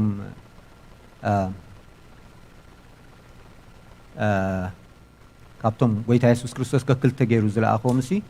ወንጌል ኢየሱስ ክርስቶስ ክሰብኩ ኢሎም ምስ ከዱስ ኣጋንንቲ ከውፁ ምስ ጀመሩስ እንታይ ገይሮም ነቲ ወንጌል ኢየሱስ ክርስቶስ ምስባኽ ገዲፎም እሲ ናብ ጎይታ ከም ዝተመለሱ እሞ እንዳተሓጎሱ ከም ዝተመለሱ ምሽ ሓቂ ስለዚ ኢየሱስ ክርስቶስ እንዳተሓጎሱ ምስ መፁስ ኢየሱስ ክርስቶስ ነቲ ሓጎሶም እንታይ ገይርዎ ከንቲ ገይሩ ዝሕጉስ ከም ዘይኮነ ንዓቶም ዝሕጉስ ኮይኑ ረኺቦሞን ማለት እዩ ብመንፅር ኢየሱስ ክርስቶስ ክረአ ከሎ ግን እቲ ንሳቶም ናይ ሓጎሶም ምንጭ ዝገበርዎ ግን እቲ ናይ ብሓቂ ሓጎስ ዘምፅእ ኣይኮነን ነይሩ ምክንያቱ ንሳቶም ኣጋንንቲ ስለ ዘውፅኦም ናብ ኢየሱስ ክርስቶስ ኣፀቢቖም እንዳተሓጎሱ ተመሊሶም ስለዚ ኢየሱስ ክርስቶስ ግን እንታይ ኢሎም በዚ ትተሓጎስ ኢልዎ ቃል ክዛረብ ከሎ እንታይ ኢሉ ሰይጣን ከም መብረቕ ካብ ሰማይ ክወድቕ ከሎ ረኣኽዎ ኣብ ልዕሊ ተመን ዕንቅርቢትን ኣብ ኩሉ ሓይሊ ናይ ፀላኢ ክትረግፁ ስልጣን ሂበኩም ኣለኹ ዝጎድኣኩም ከ የለን ግና ክስምኩም ኣብ መዝገብ ሂወት ስለ ዝተፃሓፈ ዳኣ ተሓጎሱ እምበር በዚ ኣይትተሓጎሱ ኢልዎም ማለት እዩ እግዚኣብሔር ዝተመስገነ ይኹን ስለዚ ናይ ሓጎስና ምንጪን እቲ ዝረኸብናዮ ናይ ዘለኣለም ሂወት ኣብ የማን ኣምላኽ ምቕማጥና እዩ ማለት እዩ እግዚኣብሔር ዝተመስገነ ይኹን ስለዚ ሎም መዓንቲ እምበኣር እዚ ተስፋ እዚ ሒዝና ኢና እንታይ ክንከውን ተስፋ ክንገብር ዘይተፈጸመ ተስፋ ኣሎ ኣብ መጽሓፍ ቅዱስ ሓንቲ ተስፋ እያ ዘላ ካልእ ተስፋ የለ እቲ ካልእ ብእምነት ንወርሶ እዩ ሓደ ሓደ ግዜ ነቲ ብእምነት ትወርሶ ብተስፋ ትጽበዮ ጽበየካ ኣለኹ ትብል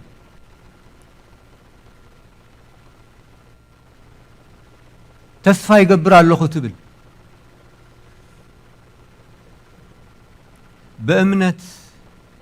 ዝኾንካዮ ብተስፋ ኣይትጽበዮን ኢኻ ስለዚ ንግረ መንገዲ ዕዮ ገዛ ኸበኩም ኣብ መንጎ ተስፋን ኣብ መንጎ እምነትን ዘሎ ፍልልይ መንፈሳዊ ፍልልይ ማለት ብቓል ኣምላኽ ክትርጎም ከሎ እምነት እንታይ ማለት እዩ ተስፋ እንታይ ማለት እዩ ዘሎ ፍልልይ ኣጸቢቕና ክንርድኦ ይግባአና እዩ ማለት እዩ እግዚኣብሔር ዝተመስገነ እዩ ስለዚ እምነትና ንሕልዎ እዩ ብተስፋ ግን ንጽበዮ እዩ ስለዚ ዘይተፈጸመ ተስፋ ሓደ ነገር እዩ ዘሎ እንታይ ይመስለኩም እታ ዘይተፈጸመ ተስፋ ዘላ እንታይ እያ እታ ንጽበያ ተስፋ እንታይ እያ መን ክነግረኒ ይኽእል ምምፃእ ኢየሱስ ክርስቶስ እዩ እዚኣ እያ እታ ተስፋ ዘይተፈጸመት ፊቸር እቲ ካልእ ዝተፈጸመ እዩ እግዚአብሔር ዝተመስገነ ይኹን ስምኩም ኣብ መዝገብ ህይወት ተጻሒፉ ዶ ይተጻሓፈን ተስፋ ድዩ ኣይ እምነት እዚ እምነት ኦልሬዲ ተጻሒፉ እዩ ስምኩም ካብታን ጎይታ ኢየሱስ ክርስቶስ ከም ናይ ግል መድሓኒና ጌርና ዝተቀበልናላ ስምና መዝገብ ህይወት ተጻሒፉ እዩ ዳግም ተወሊድና ኢና ውሉድ ኣምላኽ ተባሂልና ኢና ዕርቡን ናይ መንፈስ ቅዱስ ተቀቢልና ኢና ኣሜን ዘይተፈጸመ ተስፋ ግን ኣሎ ስለዚ እቲ ኣርእስተይ ክመርጾ ከለኹ ኣይደኖ እቲ ሓሳባተይ ማለት ንሓድሕዱ ክጋጠም ከሎ ማለት እዩ ነዚ ተስፋ እዚ ንዝንግዖ ኮይኑ ስለ ዝተሰማዕ ንመይ ብክኸውን ይኽእል ኣብቲ ልብኻ ዘሎስ ኣብኡ እንታይ ኣሎ መዝገብካ መዝገብና በይ እዩ ዘሎ ኣብቲ ልብና ዘሎ እዩ ስለዚ ልብኻ ዓለም ድያ ዘላስ ዋላ እዛ ምድሪ እዚኣ ድያ ዘላስ ዋላ ሰማይ እዩ ዘሎ እግዚኣብሔር ዝተመስገነ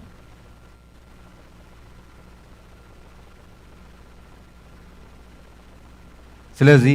እምበር ሎ መዓንቲ ንምሃሮ ምናልባት ከይ ገፍሓና ቁርብ እቲ ናይ ወንጌል ናይ ጎይታን ምክንያቱ እቲ መልእኽተይ ክተኣሽሙ ሚዛናዊ ክኾነለይ ማለት እዩ ምክንያቱ ኣብ ናይ ትንሳኤ ቅነ ኮይነት ወንጌል ኢየሱስ ክርስቶስ ክዛረበሉ ይደልየ ብኻልኣይ ደረጃ ከዓ እቲ ናይ ኢየሱስ ክርስቶስ ዳግም ምምፃእ ድማኒ ክንመሃሮ ድማ ይደልየ ማለት እግዚአብሔር ዝተመስገነ ይኹን ስለዚ ጎይታናን መድኃኒናን ኢየሱስ ክርስቶስ ስጋ ለቢሱ ካብ ድንግል ማርያም ተወሊዱ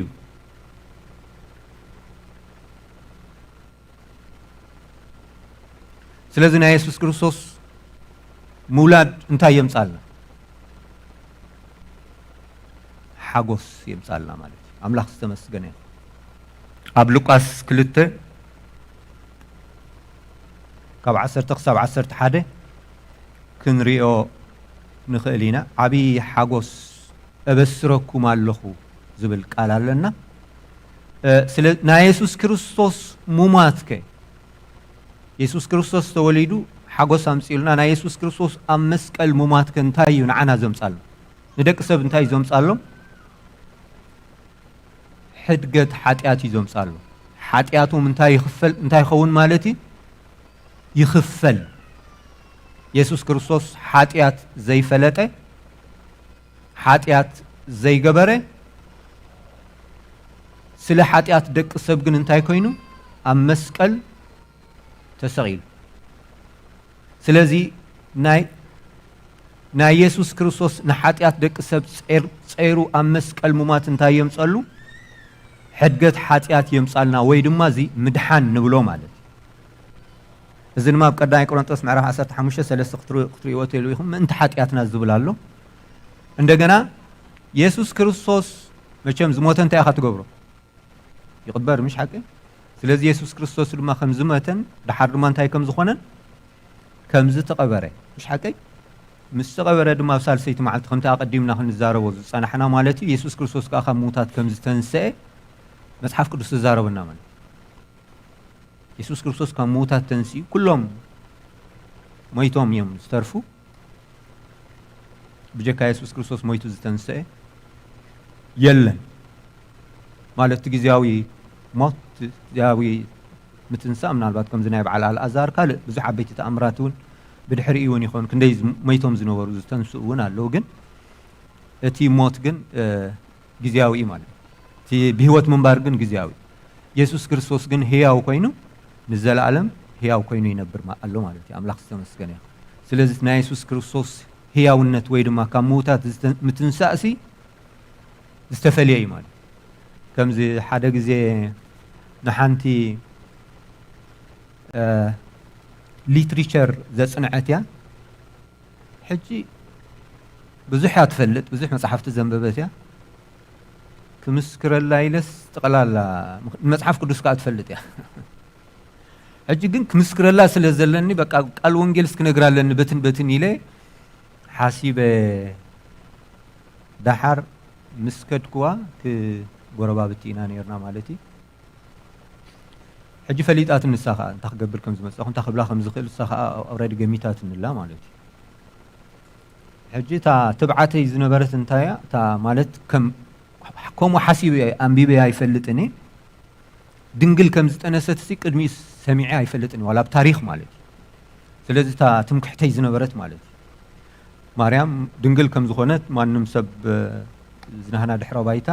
ፅቡቅ ገይሩ እዩ ዝርድኦ ማለት እዩ ስለዚ ድንግል ጠኒሳ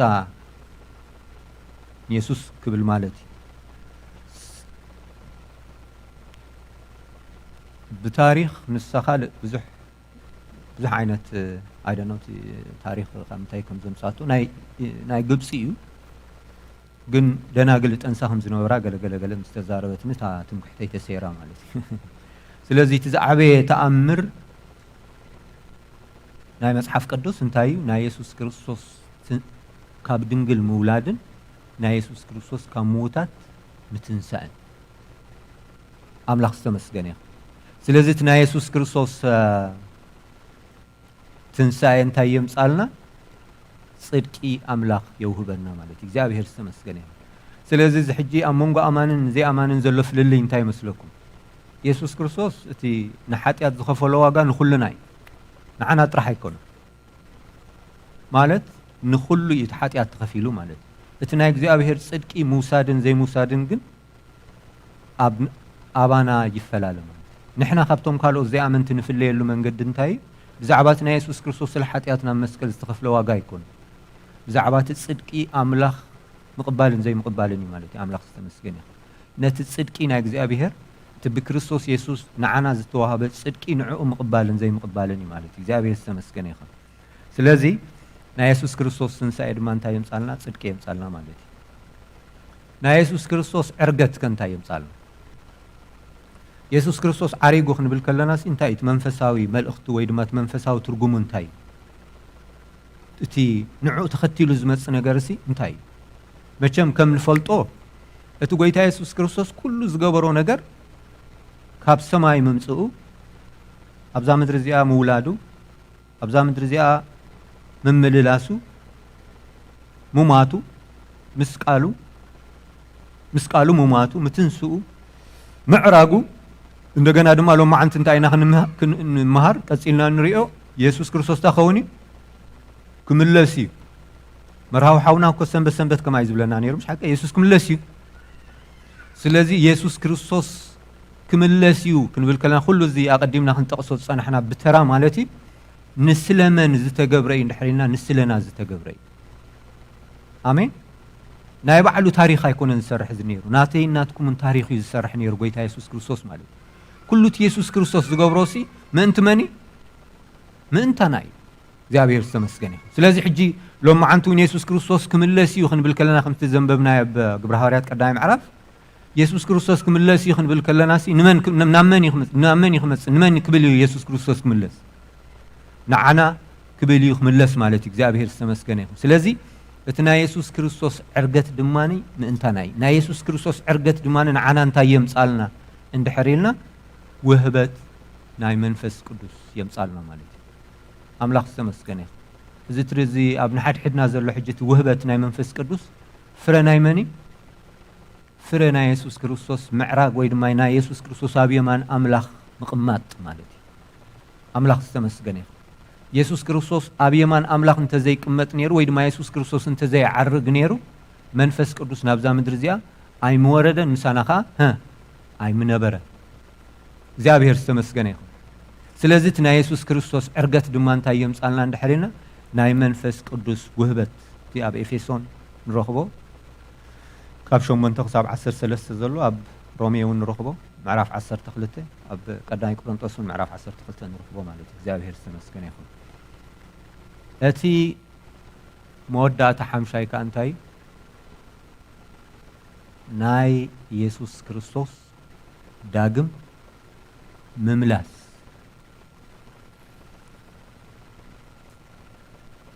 ኢየሱስ ክርስቶስ ክምለስ እዩ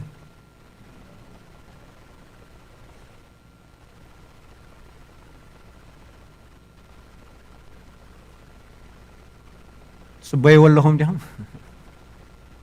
ልብኹም ኣበይ ዘላች ዝጽበ ሰብ መቸም ከመይ ጌርካ ከም ዝጽበን ንፈልጦን ዲና ኣብ ንሓድሕድና ክጽበ ጋሻ ክመጻካ ይክበሃል ከሎስ ከመይ ጌርካ ከም ትዳሎ ኣጸቢቕና ንፈልጦ ኢና ስለዚ ኢየሱስ ክርስቶስ ካልኣይ ግዜ ክመጽእ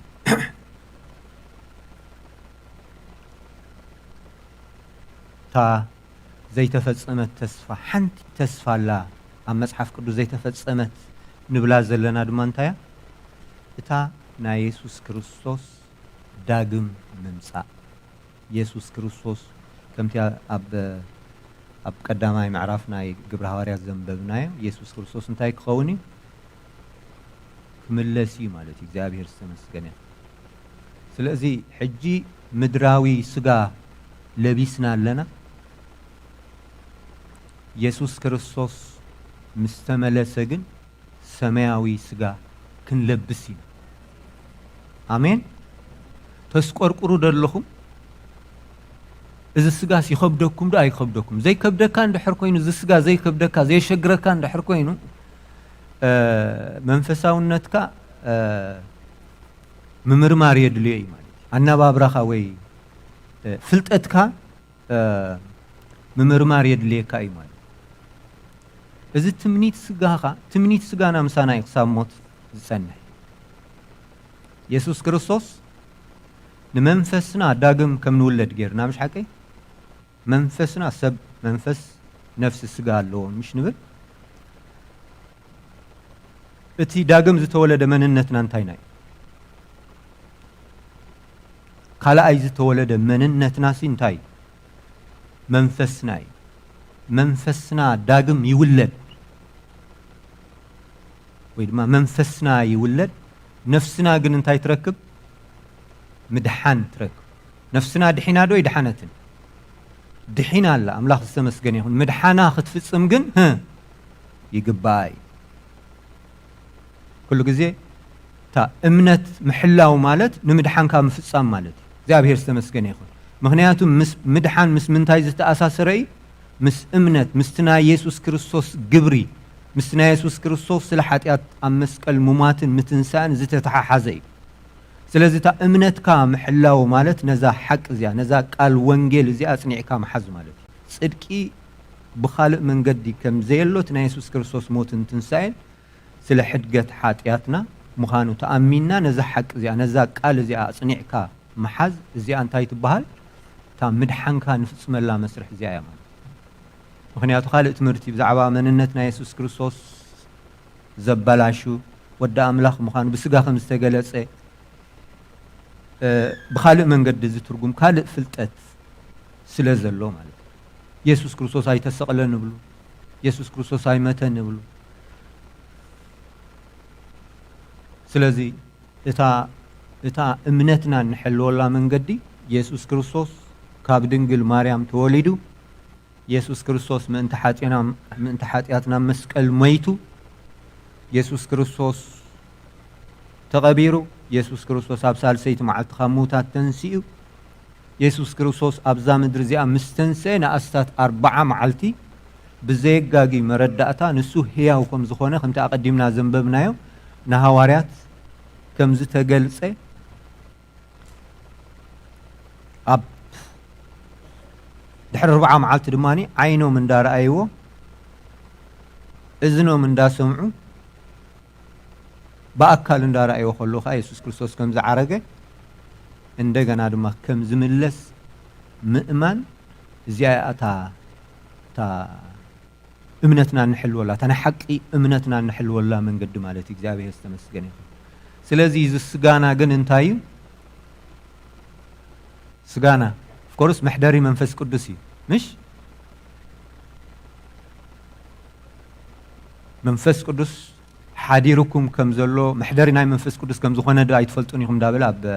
ቆሮንጦስ ዛረቢ ኦፍ ኮርስ ግን ስጋና ማእስ ይኽድሕን ማእስ ይኽድሕን ስጋኹም ድሕንኩም ዲኹም زحاتيات سجانا تتمنيت مسانا يزنبر مش تمنيت سجاهم قتلوا خبل كله كوني بمنفس نفسهم بمنفس تخون كم قال أملاح تخون مالتين برت تمنيت سجانا كو كساب يسوع كريستوس زملس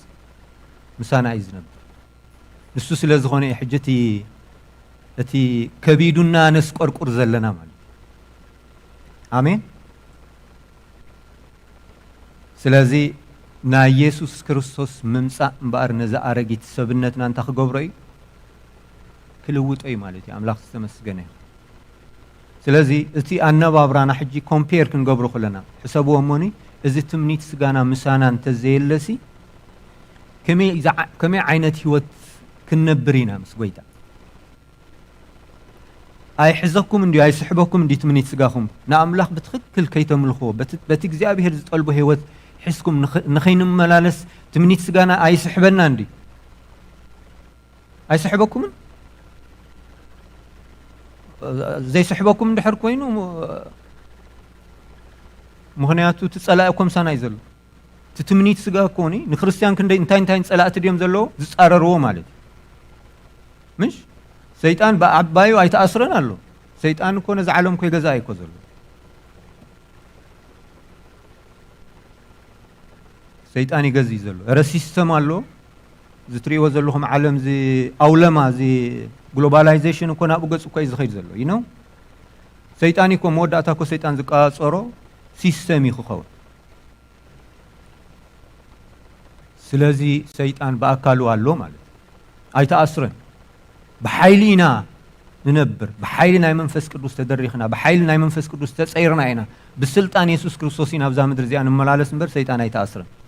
سلازي عالمون الله مالتي سيستما بسيطان زتوها هذا سلازي خونه እንደገና ከአሳልሳይ ከአትምኒት ስጋና ካለው ማለት ስለዚህ ዝትምኒት ስጋና ይሁሉ ጊዜ ነቲ አምላኽ ነገር ንኸይንገብር ኣብ ሮሜን ሻውዓይ ምዕራፍ ጽቡቅ ጌርኩም ዶ ኣየንበብኩም ማን ኣይተረዳእኩም ማን ትኡ ዘሎ ቃልሲ ትኡ ዘሎ ገድሊ ኣብ ህይወትኩም ኣይትረኽቦ እንዲኹም ሳምታይምስ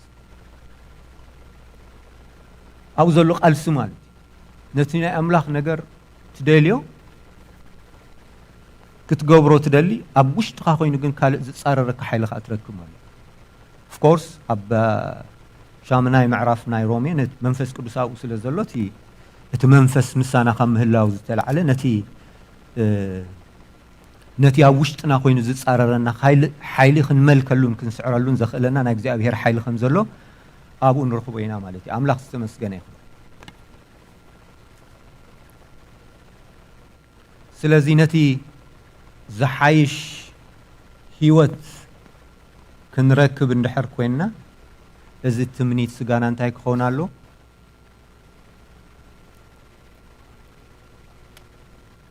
هذا معالتي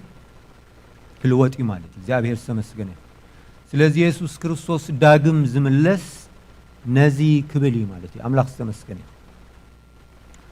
مبار يسوع كريستوس كم زملس تبلنا الله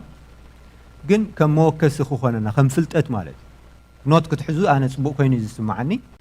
بستخالكم متن ويدو ما بتي كلا أجزء تي فيديو أختري وخلوهم مالت كم فلتت أبغاتكم متن كتعرف كن حزو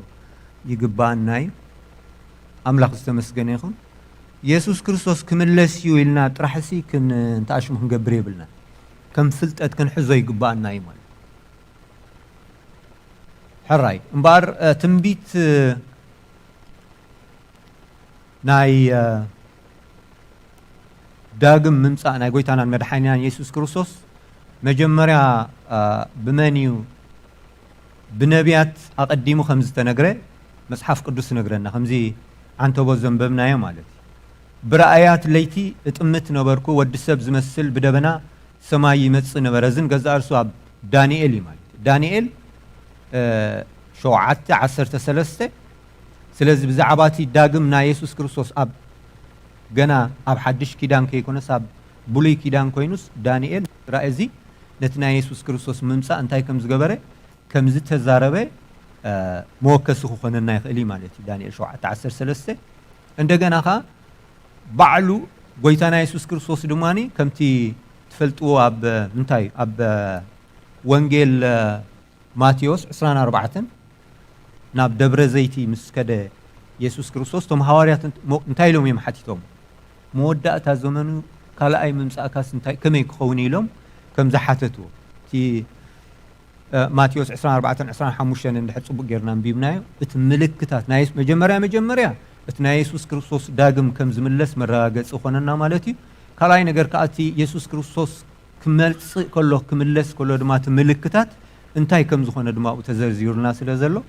ንዕኡ ክንውከሶ ንኽእል ኢና ማለት እዩ ግናኸ ወዲ ሰብ በዓሉ ጎይታና ኢየሱስ ክርስቶስ ዝተዛረቦ ቃል ግን ኣነ ከንብበልኩም ግናኸ ወዲ ሰብ ብኽብሪ ምስ መፀ ኩሎም መላእኽቲ ድማ ምስኡ ሽዑ ኣብ ዝፋን ክብሩ ይቕመጥ ብለና ማለት እዩ 25:31 ካልእ ድማ ሐዋርያ ጳውሎስ ንገዛርስ ሐዋርያ ጳውሎስ ብዛዕባ ምምጻእ ናይ ጎይታናን መድሓኒትናን ኢየሱስ ክርስቶስ ከምዚ ተዛረበ ማለት እዩ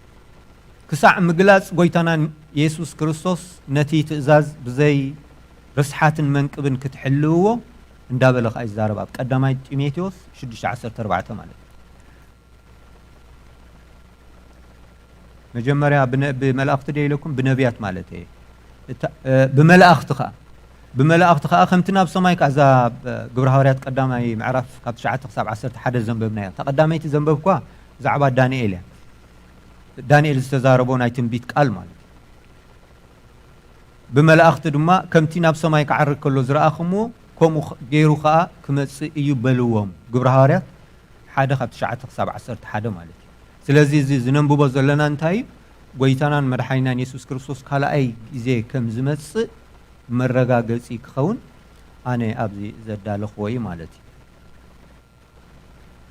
እንደገና መዓስዩ ኢየሱስ ክርስቶስ ክመጽእ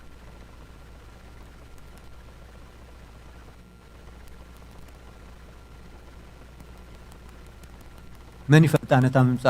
نتازم الله معلتس زفلت الله زتزحف مالد مزحف قدوس انتهي تزحف زلو بزعباتها معلتي يسوع كريستوس زمس الله معلتسي انتهي تزحف زلو ها أما تيوس 24:36 شنينا نرخبو مالد الزمن زتزاروبي بعلو قيت يسوع كريستوس التزارو مالت بزي أبو بينو ملاخت السماء كونه ود زفلتا يلبو ودي بعلو مالت يسوع كريستوس كم ود مالت كم أملاخ زي كونسي كم ودي خوينو نتا يسوع كريستوس كلا أجزء زمس الله معلت انتهي قبراني أي فلتاني ملاختون أي فلتواني يسوع كريستوس كم أملاخ جن بأملاخ النتو جن أملاخ سلزخنا جن بأملاخ النتو تاشمي مالت سلازي نزا معلت زيا ها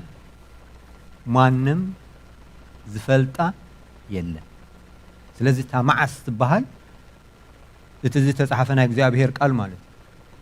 ድሕሪ 2 ወርሒ ክመጽእ እዩ ዝብል ቃል ዝኾነ ትንቢት ተተንቢሲ ክኸውን ይኽእል ቅድሚ ሕጂ እኮ ኢየሱስ ክርስቶስ ኣብ ከምዚ ዝኣመሰለ ግዜ ክመጽእ ተባሂሉ ብዙሓት ብታሪኽ ዝሰማዕናዮ ማለት እዩ ዝተዳለዉ ከሎ ملكتي زلمبر تا لك معلتي أبقال እግዚአብሔር አይተጻሕፈት ነዚ ኢየሱስ ክርስቶስ አጽቢቆ ከርግጾ خلوسي ወድኸ ማን አይፈልጣኒ حقمش መላእክት አይፈልጥዋኒ ወዲ አይፈልጣኒ ሰብ አይፈልጣኒ እግዚአብሔር አቦ ጥራሕ ይፈልጣ ማለት አምላክ ዝተመስገነ ይሁን ስለዚህ እታ ልክ معلتي ኢየሱስ ክርስቶስ ዝመጸላ ولا حدا ዝፈልጣ የለን ملكتو خدا انتاي ابزينا حجخ نستوعل زلنا نت ملكت صبو غيروم بعلو غيتا يسوع كريستوس سلازي تزاربو سلازي نتنا يسوع كريستوس داغم مملاس ملكتات جن አለው ተጻሒፊ እግዚአብሔር ተመስገነ ይሁን ኣብ ካልኣይ ጢሞቴዎስ 3:17 ሐዋርያ ጳውሎስ 23 ምልክታት ተቂሱሉ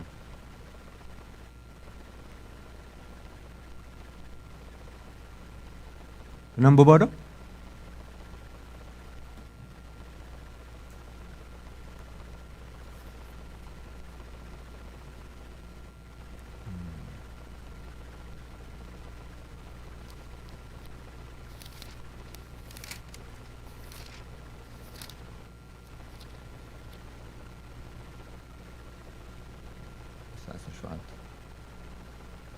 واو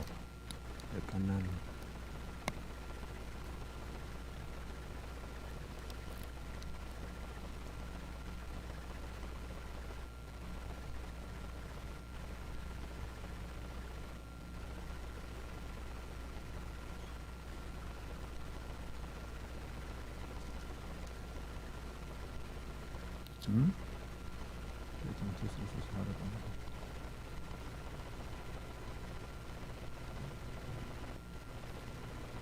ኣብተን ዳሕሮት መዓልታት ግና ክፉእ ዘመን ከም ዝመጽእ ዝፍለጥ ሽዑ ሰባት ፈተውቲ ርእሶም ክኾኑ እዮም እሞ ፈተውቲ ገንዘብ ተጃሃርቲ ዕቡያት ተጻረፍቲ ንወለዶም ዘይእዘዙ ዘየማሱ ርኹሳት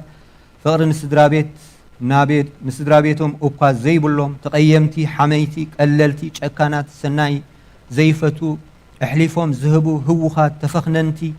كاب نأملاخ مفكارسي عزيزهم تدلا زفتو اتهم بملك عملو زلوم نتي دابلي ابزي كندي تزاري كندي 13 ملكتات ابزي تزاري ولو مالك እንደገና اب ماتيوس 24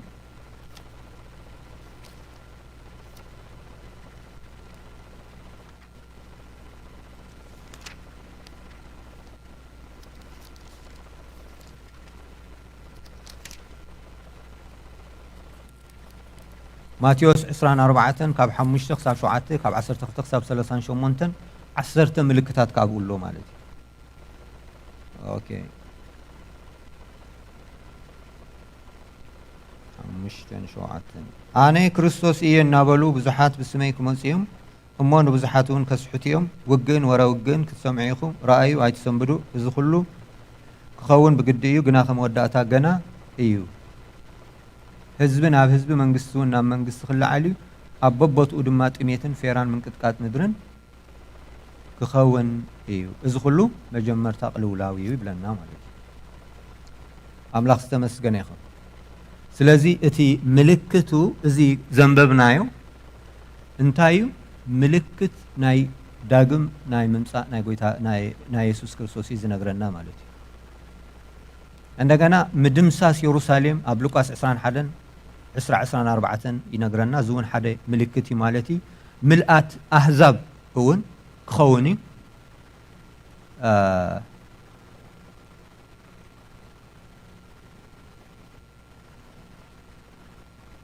እንደገና ከዓ ወንጌል ኣብ ኩሉ ምድሪ ከዓ ክስበኽ እዩ ሎሚ በዚ ኣነ ቅድም ከምኡ ኢለ ይሓስብ ነይሩ ከመይ ኢሉ እዩ ክኸውን እቲ ምሽ ኣሎ ምዚ ብፍላይ ምዚ ናይ ማእከላዊ ምብራቕ ገለገለ ሃገራት ክትሪኦ ከለኻ ሲ ተስፋ ትስእነሉ ምሽ ብኣካል ከይድካ ወንጌል ንክትነግሮም ሲ ምስ ምክንያቱ እታ ሴፍ ኣብኣ ስለ ዘላ ማለት እዩ ሕጂስ ከመይ ኢሉ ክኸውን እዩ ኢለ ቅድም ሕጂ ይሓስብ ነይረ ግን ሎሚ ግድነታዊ ይኮነ ናብ ገዝኦም ከይድካ መጽሓፍ ቅዱስ ሒዝካ ወንጌል ክትሰብ ከሎም ነሰሳርሊ ይኮነ ምእንቲ ርእሱ እቲ ሚድያ ንገዛእ ርእሱሲ እንታይ ኮይኑ ኣብ ገገዝኡ ኣትዩ ስለ ዘሎ ምሽ ንሕና ቲቪ ምስ ከፈትና ምሽ ሓደ ግዜ ዘይንደልዮ ንሰማዕ ኣለና ዘይንደልዮ ኢንሻአሎ ንዓኻ ብዙሕ ዘይምስጠካ ወይ ብዙሕ ዘይምህረካ ነገርስ ንእግረ መንገድኻ ክፍት ምስ ዘበልካዮ ትሪኦን ትሰምዖን ብዙሕ ነገራት እዩ ማለት ልክዕ ከምኡ ድማ ሎሚ ድማ እቲ ወንጌል ኢየሱስ ክርስቶስ ድማ ኣብቲ መራኸቢ እንታይ ዝበሃል መራኸቢ ብዙሓን ዋላ ኣብቲ ዝተፈላለየ ሜይንን ስትሪምስ ገለገለ ስለ ዘሎ እቲ ወንጌል ንክሰምዕሉ ዝኽእልሉ ዕድል ተፈጢሩ እዩ ማለት ስለዚ ወንጌል ኣብ ኩሉ ቦታ እንታይ ክኸውን ክበፅሕ እዩ ማለት ስለዚ ኩሉ ሰብ ወንጌል ክሰምዕ ስለዚ እዚ ንገዛእ ርእሱ እንታይ እዩ ካብቲ ናይ ጎይታናን መድሓኒናን ኢየሱስ ክርስቶስ ካልኣይ ግዜ ናይ ምምፃእ እንታይ እዩ ምልክት እዩ ማለት ምናልባት እታ ወንጌል ኣብ ኩሉ ሰብ ምብፃሕን ዘይምብፃሕን ኣይደነው ከምኡ ኮይና ትስማዓኒ ማለት ነታ መዓልቲ ናይ ኢየሱስ ክርስቶስ ምምፃእን ቀልጢፍካ ምምፃእን ምድንጓይንስ ምናልባት እንተኣሽሙ ትገብራ ዶ ትኸውን ምክንያቱ እቲ ወንጌል ኢየሱስ ክርስቶስ ኣብ ኩሉ ሰብ ክባፃሕ ስለ ዘለዎ ማለት እንደገና ከዓ እንታይ ክኸውን እዩ ምምፃእ እቲ ፀረ ክርስቶስ ክኸውን እዩ ንሱ ኣብ ካልኣይ ተሰሎንቄ 2 ካብ 3 ክሳብ 8 ዘሎ ክንሪኦ ንኽእል ማለት እዩ ከመይ ኢሉ እዩ ጎይታ ኢየሱስ ክርስቶስ ክመፅእ እቲ ምልክቱ ርኢናዮ ኣለና ኢየሱስ ክርስቶስ ክመፅእ ከሎሲ እቲ ምልክታት እንታይ ከም ዝመስል ልክዕታ ራይት መዓልቲ እንተዘይ ሰዓትን ግዜኣን እንተዘይፈለጥናያ እታ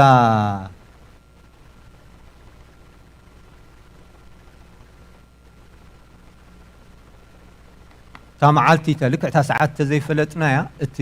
እቲ ምልክታት ግን ተፃሒፉልና ስለ ዘሎ በቲ ምልክታት እታ ናይ ኢየሱስ ክርስቶስ ከም ዝመፅእ ኣብ ቀረባ ከም ዘሎ ከም መረጋገፂ ክኾነና ይኽእል እዩ ማለት እዩ ከመይ ገይሩ እዩ ኣመፃፅኡ እንታይ እዩ ክመስል ኢየሱስ ክርስቶስስ ክምለስ እዩ ክምለስ ከሎ ግን ከመይ እዩ ተመፃፅኡ ንዝብል ነገር ድማ ብክብሪ እዩ ክመፅእ ኢየሱስ ክርስቶስ ማቴዎስ 24:30 ክንሪኦ ንኽእል ኢና ስለዚ ኢየሱስ ክርስቶስ ክመፅእ ከሎ ብምንታይ ብክብሪ ብደበና ክብሪ ማለት እንደገና ኢየሱስ ክርስቶስ ክመፅእ ከሎ ብናይ መን ክብሪ ክመፅእ ብናይ እግዚኣብሔር ኣቦ ክብሪ ክመፅእ ማቴዎስ 16:27 እንደገና ኢየሱስ ክርስቶስ ክመጽእ ከሎ ብናይ ገዛእ ርእሱ ክብሪ እዩ ክመጽእ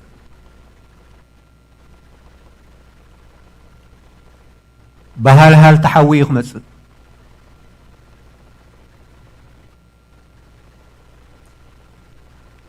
በአካል ከምታ ዝዓረጋዩ ክመጽእ በአካል ክብል ከሎ ከምታ ዝዓረጋ ምሽ አንተቦ ተዛሪብና ኢየሱስ ክርስቶስ ክዓርግ ከሎ بمنفس دي عريقو ايكونن بأكال يعريقو كم ذا أنا زل خوا مالي نالبات يسوس كريستوس أبي إيدو استشن كورونيرو خون خل نايتي أمسكال سمبرات أب أكالاتو كهلو يخيل جن يسوس كريستوس لك كم تناب سماي كعرق كله بأكل زعرقو لك كم أخويني بأكل يقع كمص مسك قدسان إيو كمص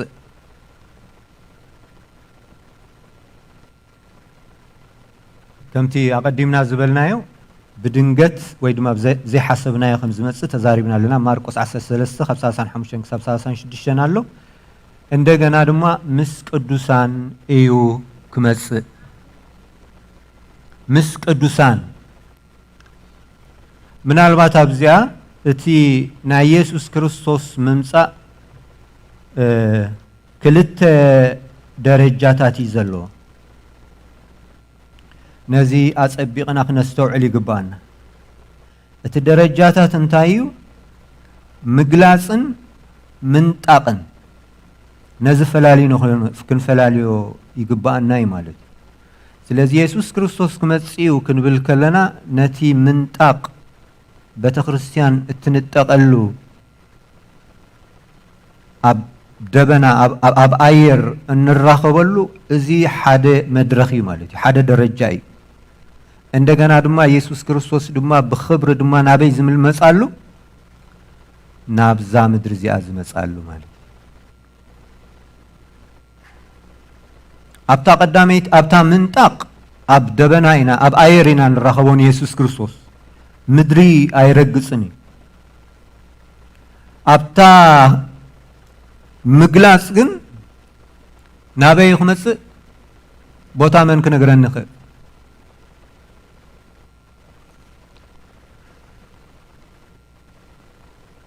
ناب يورسالم يا كابي عريقو كاب دبر زيتي ناب دبر زيتي يخملس يسوس كريستوس مسمصه مستغلصه بزعبا منطقه يكون كن زارب زلوخ بزعبا يسوس كريستوس مستغلصه ግን ናብ ደብረ ዘይቲ ክወርድ ኣብ ደብረ ዘይቲ ኣብ ኢየሩሳሌም ኮይኒዩ ክገዝእ شح عمت كجزي أملاخ استمسجنيه إذا حجي بمخنيات وانجيل زسانكم مو شو عقد رخبويه أمين بابلو إذا كويت تسفانا نزع علم زي أن خنعق زقبرنا كو زي تسفا زي حسكان تزي حسكاسي نزع علم زي أهمي يركاخت نعكا نزع علم زي أن خنعق مخنيات زخوننا زي تسفا زي سلازلناي እቶም ቅዱሳን እቶም ናይ አምላኽ ሰባት ነቢያት ንበሎም ሐዋርያት ንበሎም ትያበ ዕብራውያን ምዕራፍ 11 ተጠቂሱ ዘለኮ ነዛ ተስፋ እዚኣ ስለዝረአዩ ነዛ ተስፋ እዚኣ ስለዝጠመቱ ዝሐይሽ ስለዝረአዩ ኮይም ነዛ ዓለም እዚኣ ምሕረት ከማን ኣይለመኑ ንብለና ምሻቆ ሓቂ ከምዚ ንሕና መሐረና ንብሎ ዘይኮነሲ ንሳቶም ስነቲ ምሕረት ሲ ምንም ነገር አይደለየውም ከማን ምክንያቱ ናፊቆም ነዚ መጽሐፍ ነዚ መልእክት እዚ ከታሽም ክገብር እንዳተዳለኹ ከለኹስ ብዛዕባቶም ካብቶም ቀዳሞት ፖሊካርፕ ዝበሃል ሐዋርያ ናቱ ህይወት የንብብ ነይረ ማለት ፖሊካርፕ ኣብ መጽሐፍ ቅዱሳዊ ንረኽቦ ኢና ኣብዚ ናይ ታሪክ ቤተክርስቲያን ኢና ንረኽቦ ካብቶም ደቀ መዛሙርቱ ናይ ሐዋርያ ዮሐንስ ዝነበሩ ማለት መተካእታ ናይታ መጀመሪያ ቤተክርስቲያን ዝነበሩ ማለት እዚ ፖሊካርፕ ዝበሃል أجلجالي نايتا كابتن شوعات محبرات زنبرك سميرنا نايت بحال بيت كريستيان رئيس أبو زنبر زي تاش مز أجلجال زنبر مالت قدس اتيوم كريستيانات أبت أوانتي يقتلوهم ملاقات قبرهم يسيفوهم أب الدواباي يقتلوهم سلزنو يقتلوهم قلقلهم سلزنو بر إنه بوليكارب بدماني أمس قوة بهايلو مسمس قوة دحرتي حلقة نايتهم زبعين هاتسي عبي كم مخان ود سمانا شما عبي نير إنويس أرجيت مالي شما قل لي سلزم عبي مخانو مسرائيوس دنجي سلوس كمحرو ديلي مالي بقى أن يسوس كريستوس رقم موني بقى أخصدك أجليلو حجن تايلو بوليكار نيسوس كريستوس نسمانان شدشان عمت كفو أي قبرنني سلازي تا تدليا تا تفرار تا مفرار حزم الله زلوس أمس أيه إلو مهنياتو زنافو نجار سلازي نبوري مبر بحاول تقاس إلك ختمه تسكلي نجارات يكونن مش فتاني يمش أبانا بهيوتنا أنت زفت سمسي إذا نجار إذا أنت زجات من الناس أنتايم جبرنا لنا نحسب محلفنا يا بنا تافتنا محلفنا يا جن تي تسفى ندحر أبا خازس أنا أخوينو تي تسفى يسوس كريستوس مستقلس إن رخوه هيوت ندحر توموكير كايو مالت تسبه وندحر الله ندحر كون كاس نزعلهم زي أنا ختنا عقاب تعمق قليل مال كن زعمت تأثيرهم كم تخوين بهال كلوس يحر حدك زي مش جرمناي اتهم نامنت بأمنت كتأثير كاكو لك كم تني بوليكارب مالتي اتي حلقة زبعنياسي كحد موس أكويلو إيزي سلازي تتأمتون تلك كان دحر كوينو هررت بلو نجار تسفات قبرو نجار دحر على كان دحر كوينو جن حرياي مالتي زي أبي هرسمسكني سلازي تي كان تي حسابي وين أبزي تاش مزخوني نزع علم زي أسي of course أبز علم زي أزد لينا نجار بزح كم زلوا يرداني نعيق أيكم كم زبزلوا خو جن مصحف قدس تايلوسي كبر سب كبر حساب يحسب أب كبر نجار كان تخون يسألنا زي أبي هرسمسكني سلازي كبرسي يفعل كبري درجات ناي كبرن تايخوني يفعل سلازي كبر نجار ياب قد منازل له مالت حلخلخ نخين بالمالت يابز مدرز يابز نور زلنا نبراسي حد جزء بزح نجار ندينا نخون سلازي كاب وكن وصي قبانا يام لخص مسكني قال تسفالو زعبا جزار سنة نحسب كلنا نزعلم زي كم انتاي نقصر من البات تندحر سعرامات كوينا تلبنا زبهق اندحر كوين هارر زبل اندحر كوينوسي اتهارر تاناس كالوتنا بيت املاخنا بيت እግዚአብሔር ዝጽምበርሉ መንገድ እንተ ናይ ነፍሳት ጽምአት እግዚአብሔር አብልብና እንተ ዝሕድር መን ማህበ ብሕጽር ዝበለሲ ብዛዕባ ገዛ ርስና ክንሓስብ ከሎናሲ መጀመሪያ እግዚአብሔር ሓሊልናይ ብኻልኣይ ደረጃ ድማኒ ንጽቤው ተስፋ ድማኒ ኣለና እግዚአብሔር ተመስገነ ይኹን ክንጽዕት ከለና ክንደክም ከለና كنصل خلنا صومن صلوتن كنحس كلنا تنتن كنقبر كلنا سي اتليست بزعبا خالوت يخون مالت هر هذا جزء بزعبا جزء رسنا منين نبلوسي موداتا كوي زي ولاتي مزامورنا ولاتي صلوتنا هذا ني املاح صيب زارب كلوسي هذا سي بمنفساوي هيوت اندعابي خيد كلوسي اتي هيوتوس كاب لمانوس نام مسغانا انداتسغاغره از خيدي املاح استمسغن يخون سلازي لبنا بمسغانا يملا بتزرخبنا يو ناي زلالم هيوت بتكوينا يو زلنا እግዚአብሔር ተመስገነ ይሁን ስለዚህ ሕጂ አብዚ ዝኸብደና ዘሎ ድማን ከቢዱና እነስ ቆርቆሮ አይኮነን እንደሆነ ሕናስ ፍጥረት ናይ ዘዓለም ዚኣ ኸማን ምግላጽ ወደ አምላኽ እንታይ ይኸውናሎ ይጽብ ሃረር ይብላሎ ማለት እዩ አምላኽ ተመስገነ ይሁን ስለዚህ ካብዚ ንኽንወጽዩቲ ታሽሙ ማለት እዩ حراي اتن كلتا درجاتات تردينا انا لوامش سلازي تا مجمريا من طاقيا ازي كريستوس نتو مناتو مالت نبيته كريستيان بمستير زمصالو كم امو مسا اب اير زراخبلو اواني زي اب قداي تسالونكي 4 15 17 شوعات زلو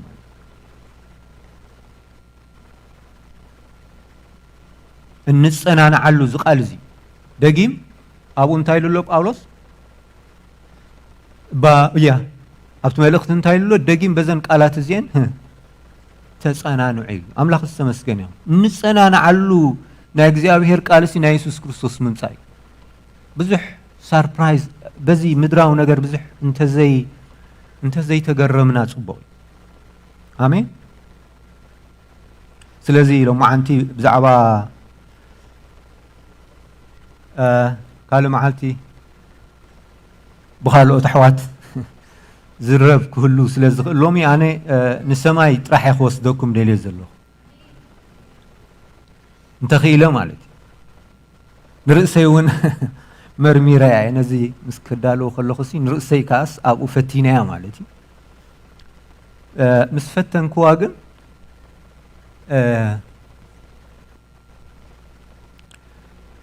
እንታይ ከዓ እቲ ሓሳብ መፂኑ ማለት እዩ ምናልባት እግዚኣብሔር ተኢኹም ኢሉ ተዛሪቡ ክኸውን ይኽእል ኣምላኽ ንልብና እንዲ ዝዛረቦ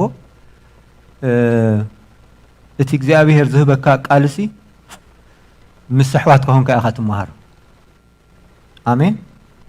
ስለዚ ኣነ ሕጂ በቃ ቀልቀል ዝብል ዘለኹ ሰብ ኮይነ ይኩንኩን ዝዛረበኩም ዘለኹ ማለት እዩ ልበይሲ ጠቕላላ በቃ ሰማያዊ ነገር ኮይኑ በቃ ኮይነ ይኩንኩን ዝዛረቦ ዘለኹ ግን እቲ መልእኽቲ ንኩልና ማዕረይ ዝብፅሓና ማለት ከምዚ ኣነ ዝዛረበኩም ዘለኹ ንዓኹም ከስማዓኩም ኢለ ዝዛረብ ዘለኹ ስለዚ ትቃል ድማ ልክዕ ከማኹም ንዓይ ዝብፅሓኒ ማለት እዩ ካባኹም ሓለፋ ስለ ዘለኒ ይኩንኩን ኣነ ነዝዛረቦ ዘለኹ ማለት እዩ እግዚኣብሔር ዝተመስገነ ይኹን ግን ኢየሱስ ክርስቶስ ክመጽኡ ንብል ኣለና ከም ዝምለስ ርኢና ኣለና ንምንታይ ግን ክምለስ ኢየሱስ ክርስቶስ ዝምለሰሉ መንገዲ እንታይ እዩ ምድሓን ኣመንቲ ፍጹም መታን ክኸውን እቲ ምድሓንና እንታይ ክኸውን ፍጹም ክኸውን ሙሉእ ክኸውን ማለት እዩ ሕጂ እንታይ ኮይንና ንብል ኣለና እዚ ትምኒት ስጋና ምሳና ስለ ዘሎ እንደገና ሰይጣን ስለ ዘይተኣስረ ዓለም ከዓ በቲ እኩይ ተታሒዛ ስለ ዘላ ከምቲ ንደልዮ ኮይንና ነፃ ኮይንና ንኣምላኽ ክነምልኹ ኣይከኣልናን ኣለና ምሽ ምክንያቱ ዝኸብደና ነገራት ኣሎ ማለት እዩ ስለዚ ሽዑ ግን እንታይ ክኸውን እዚ ኣረጊት ስጋና ክልወጥ ስለ ዝኾነ እንታይ ከም ንኸውን ኣይንፈልጥን ኢና ምሽ ኢሉ ንሱ ምስ ተገልፀ እንታይ ከም ንኸውን ኣይንፈልጥን ኢና ምስኡ ግን እንታይ ክንከውን ኢና ክንልወጥ ኢና ኣምላኽ ዝተመስገነ ይኹን ስለዚ ሕጂ እቲ ናይ ኢየሱስ ክርስቶስ ዳግም ምምፃእ ንምንታይ እዩ እንድሕር ኢልና ምድሓንና እንታይ ክኸውን ፍጹም ክኸውን ማለት እዩ እግዚኣብሔር ዝተመስገነ ይኹን ዕብራውያን 9:28 እንደገና እንታይ ክንከውን ምስኡ ክንከውን እስመን ምስ ክርስቶስ ክንከውን ካብዚ ዝሕጉስ ነገር እንታይ ኣሎ ሓደ መዓልቲ ሲ ብተስፋ ማለት እዩ ብተስፋ ፊቸር ኢየሱስ ክርስቶስ ክመጽእ እዩ ክወስደና እዩ ምስ ኢየሱስ ክርስቶስ ድማ ንዘለኣለም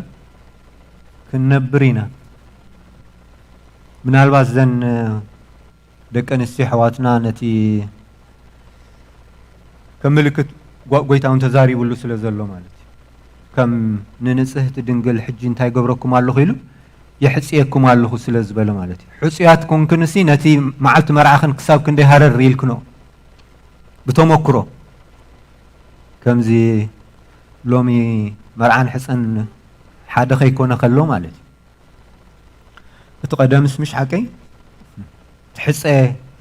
رؤسو زخاله سيرموني رؤسو زخاله سرعات نيرو بدحره تحصي دما انتاي مرعا مالتي نمرعا خا تدالو مالتي سلازي تحصي تقال نتا معلت مرعا هرر تبلا مالتي مخنياتو حج عربونيا ما تقبلا زلا مرعا مسكونه ግን بحسابهم سبعين سبيتن زنوبرو مالتي املاخ استمسገነ ይሁን ስለዚህ مسؤخن كونينا سفرا خدالولكم ابو يوحنس 14:3 كم ይሉና አለው سفرا خدالولكم እኸይዳለሁ ይሉሎ እንደገና ንሞት ሞት ካሽዑ እንታይ ክኾኒ ክስዓሪው ከብቅዒ ማለት ዝውን ኣብ ቀዳማይ ቆሮንቶስ ምዕራፍ 15:26 ኣሎ ማለት ወሞት ኣበይ ኣሎ ብልሕኻ أتاسيولك أبي الله عودك بالحموت انتايو حاتياتي حيل حاتياتك انتايو حقيو እግዚአብሔር ይመስገን ኣብቲ ግዜ ግን እንታይ ክኾኒ እዚ ሁሉ እንታይ ክኾኒ ክሳዓሪ ማለት እግዚአብሔር ይመስገን ይኹን ስለዚህ እምበር ሓሳበይ ኣብዚ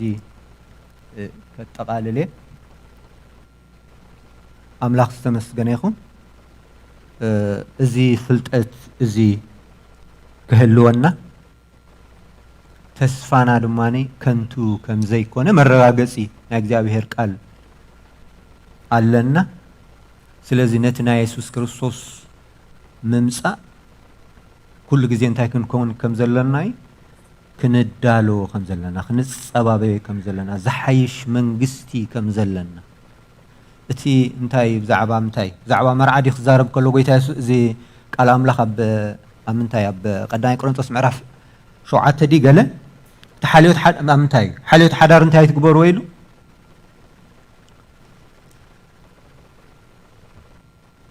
ስለዚህ ሓደ ጊዜ ብዙሕ መመኽነይታ ኣይንግበር ከም መንፈሳዊ ሰብ ማለት መንፈስ እግዚአብሔር ተመሪሑ ዝኸይድ ሰብ ማለት ኣምላኽ እኮ ይምሳና ዘሎ አሜን ክዛረበና ክመዕደና ክመኽረና ከጻናናና መንፈስ እግዚአብሔር ምሳና አለ ቃል ኣምላኽ ካኒ ምሳናና አለ እግዚአብሔር እዚ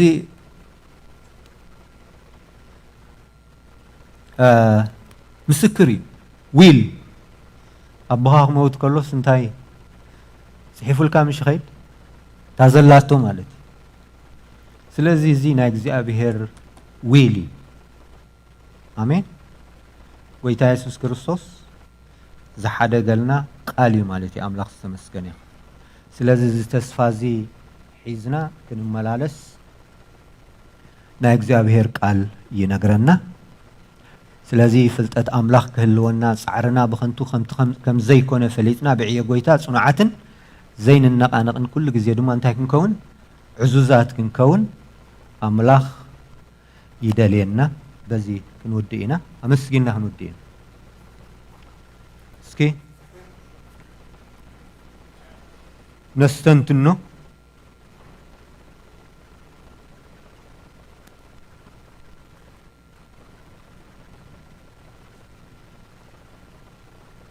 نا እግዚአብሔር ቃሊ አምላኽ ዝተዛረቦ ቃሊ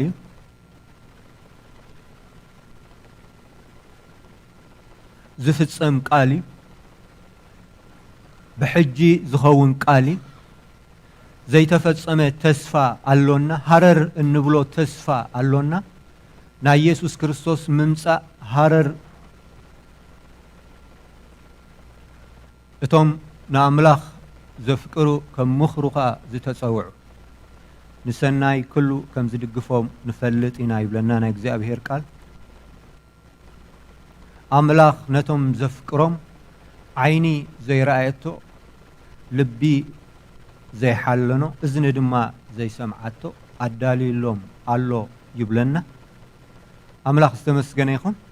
سلازي إذا تسفازي زلو سبسي النبابرو انتهى يمثل إذا تسفازي زحزة السبسي هيوتو انتاي يمثل زربو انتاي يمثل حسابات لبو انتاي يمثل أملاخ استمسكن يخون سلازي إذا تسفازي أبلبنا حزنا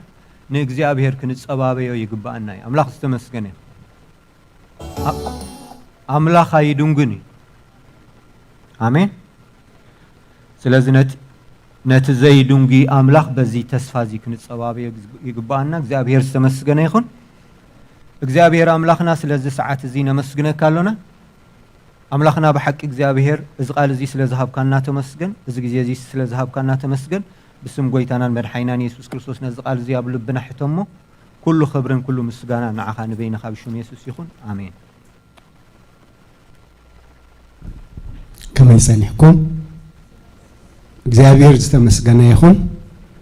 حونا ابراهام እግዚአብሔር عزيز باركه ኢየሱስ ክምለስ እዩ እትዝተንሰ ጎይታ ከምዛ ሕጂ ዝረአኹሞ ከምኣ ኮይኑ ክምለስ ኢሉና ኣለሞ ህያው ዝኾነ ተስፋ ዝተባረኸ ተስፋ ኣለና እግዚአብሔር ዝተመስገነ ይኹን ሎሚ ኸዓ ኣምላኽ መስገን እግዚአብሔር ዕድል ሂቡና ድራር ጎይታ ክንካፈል እዚ ብኸመይ ክንርእዮ ይግባእ እቲ ቅድሚ 2000 ዓመት ጎይታና ኢየሱስ ክርስቶስ ነታ ዝነበረት ሒደት ጉጅለ ወይ ኣብ ዙርኡ ዝነበሩ ሐዋርያት እዚ ንመዘከርታ ይግበርዎ ኢሉ ዝኣዘዞም እቲ ትእዛዝቲ ጸኒዑ ክነብር ቀጻሊ ኸኣ ክኸውን እዚ ሕብረት እዚ ሎሚ ንምቕጻሉስ ምኽንያት ኮይኑ ኣሎ ኣምላኽ ዝተመስገነ ይኹን እቲ ለቦዋ ናይ ጎይታ እቲ ትእዛዝ ናይ ጎይታ ኣብ ዘመንና ኣብዚ ሕብረት እዚ ወይ ኣብዚ ማሕበር እዚ ከዓ ክጸንዕ ሎሞን ኢየሱስ ክርስቶስ ህያው ምዃኑ ክዝከር ግብርታቱ ክዝከር ዕድል ሂቡና ኣሎ እግዚአብሔር ዝተመስገነ ይኹን እስኪ ኣብ ሉቃስ ከንብቤ ከም ዝብል ቃል ኣሎ ብሉቃስ እታ ሰዓት ምስ በጽሐት ሉቃስ 22 ካብ 14 እታ ሰዓት ምስ በጽሐት ምስቶም 12 ሐዋርያት ኣብ ማኣዲ ተቐመጠ ንሱ ድማ ኣብ መንግስቲ ኣምላኽ ክሳዕ ዝፍጸም ደጊም ካብዚ ከምዚ ይበልዕ እብለኩም ኣለኹሞ ቅድሚ ስቃይ ምሳኹም ገንሸል ፋስጋ ክበልዕ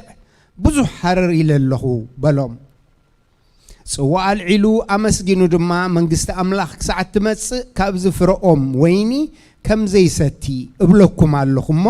ውሰዱ እዚ ንሓድሕድኩም ተማቐልዎ እንጌራ አልዒሉ ድማ ኣመስጊኑ ቆሪሱ እዚ ምእንታኹም ዝወሃብ ዘሎ ስጋ እዩ እዚ ንመዘከርታ ይግበርዎ ኢሉ ሃቦም ከምኡ ድማ ድሕሪ ድራር ነታ ጽዋ አልዒሉ እዛ ጽዋ እዚኣ ምእንታኹም ብዝፈስስ ዘሎ ደመይ እተገብረ ሓድሽ ኪዳን እያ ይብል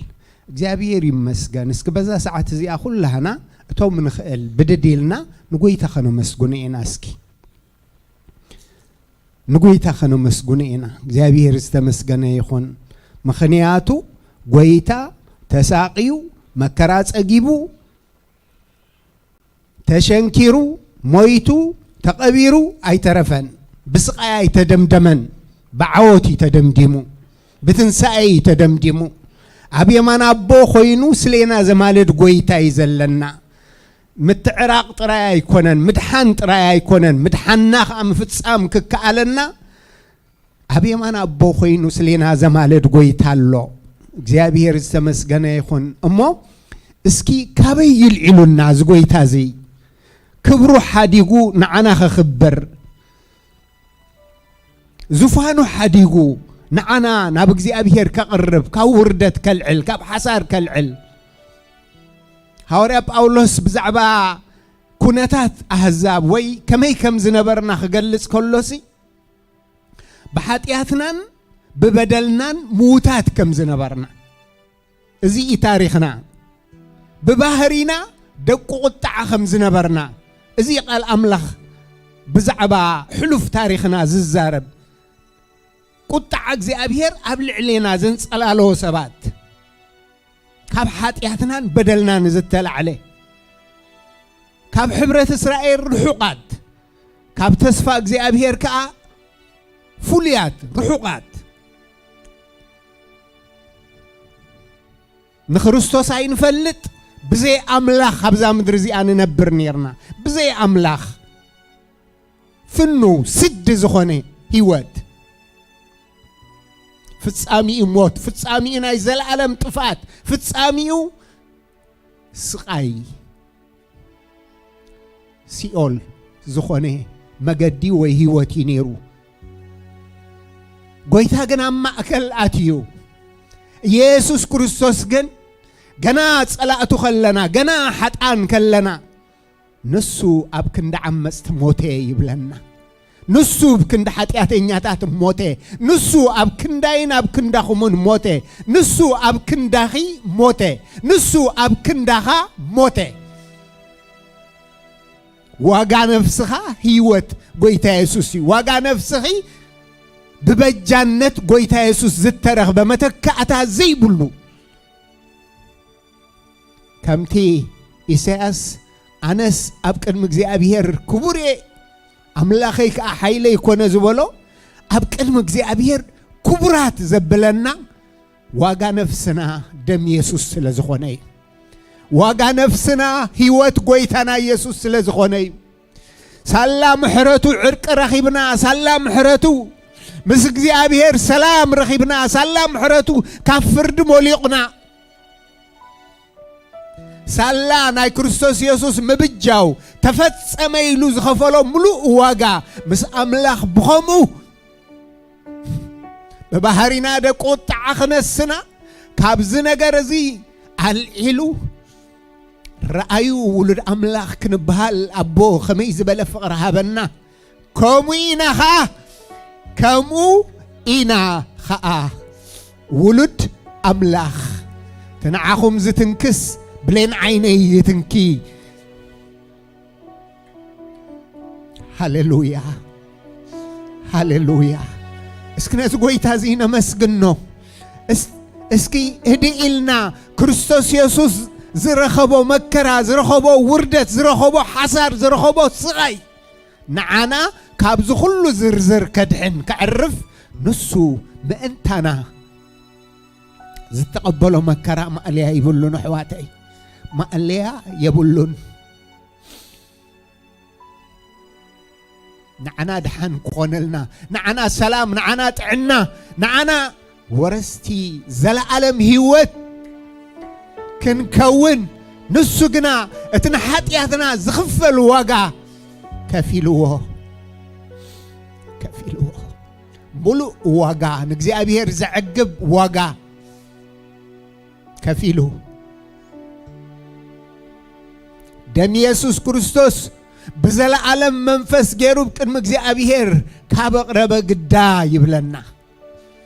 ብዘለዓለማዊ መንፈስ ገይሩ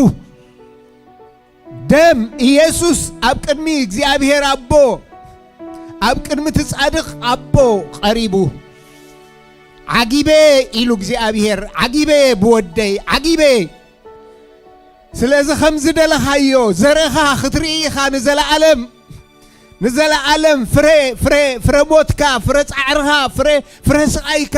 ክትርኢኻ ዓጊበለኹ ብዝኸፈልካዮ ዋጋ ሃሌሉያ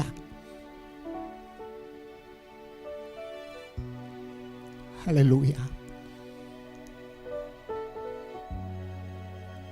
ሓደ ኣብ ክንዲ ኩሉ ሞተ ሓደ ናይ ሓደ መስዋዕትነት ንብዘሎ ዘራ ኣዳም ንምድሓን እኹል ኣምላኽን ሰብን ስለ ዝኾነ ዘለዓለማዊ ስለ ዝኾነ እዚ ክገብር ብቑዕ እዩ ኢየሱስ እኹል እዩ መመላእታ የብሉን ናቱ ደም እኹል እዩ ንምንጻሕ ናቱ ደም እኹል እዩ ንእግዚአብሔር ንምዕጋብ ሃሌሉያ እግዚአብሔር ዓጊብ እዩ ብደም ኢየሱስ እዚ ደም እዚ ሎሙን ህያው እዩ ቅድሚ 2000 ዝፈሰሰ ደም ሎሙን ማዕረ ሽዑ ሎሙን ማዕረ በዚ ደም እዚ ምድሓን በዚ ደም እዚ ስርየት በዚ ደም እዚ ዕርቂ ረኺብና ንሕና ሃሌሉያ ሃሌሉያ ሃሌሉያ ሃሌሉያ እስኪ መዘምራን ከመርሑና የሜ በመዝሙር ገይሮም ከመርሑና የሜ እግዚአብሔር ዝተመስገነ ይኹን ምስኦም ኮይንና ከዓ እስኪ ሃሌሉያ ንኣምላኽ ክብሪ ትጎይታ ኢየሱስ ዝኸፈሎ ክብሪ እቲ ንኣና ዝተገብረልና ነገር እናሓሰብና ምስኦም ኮይንና እስኪ ከነምልኽ ኢና ሃሌሉያ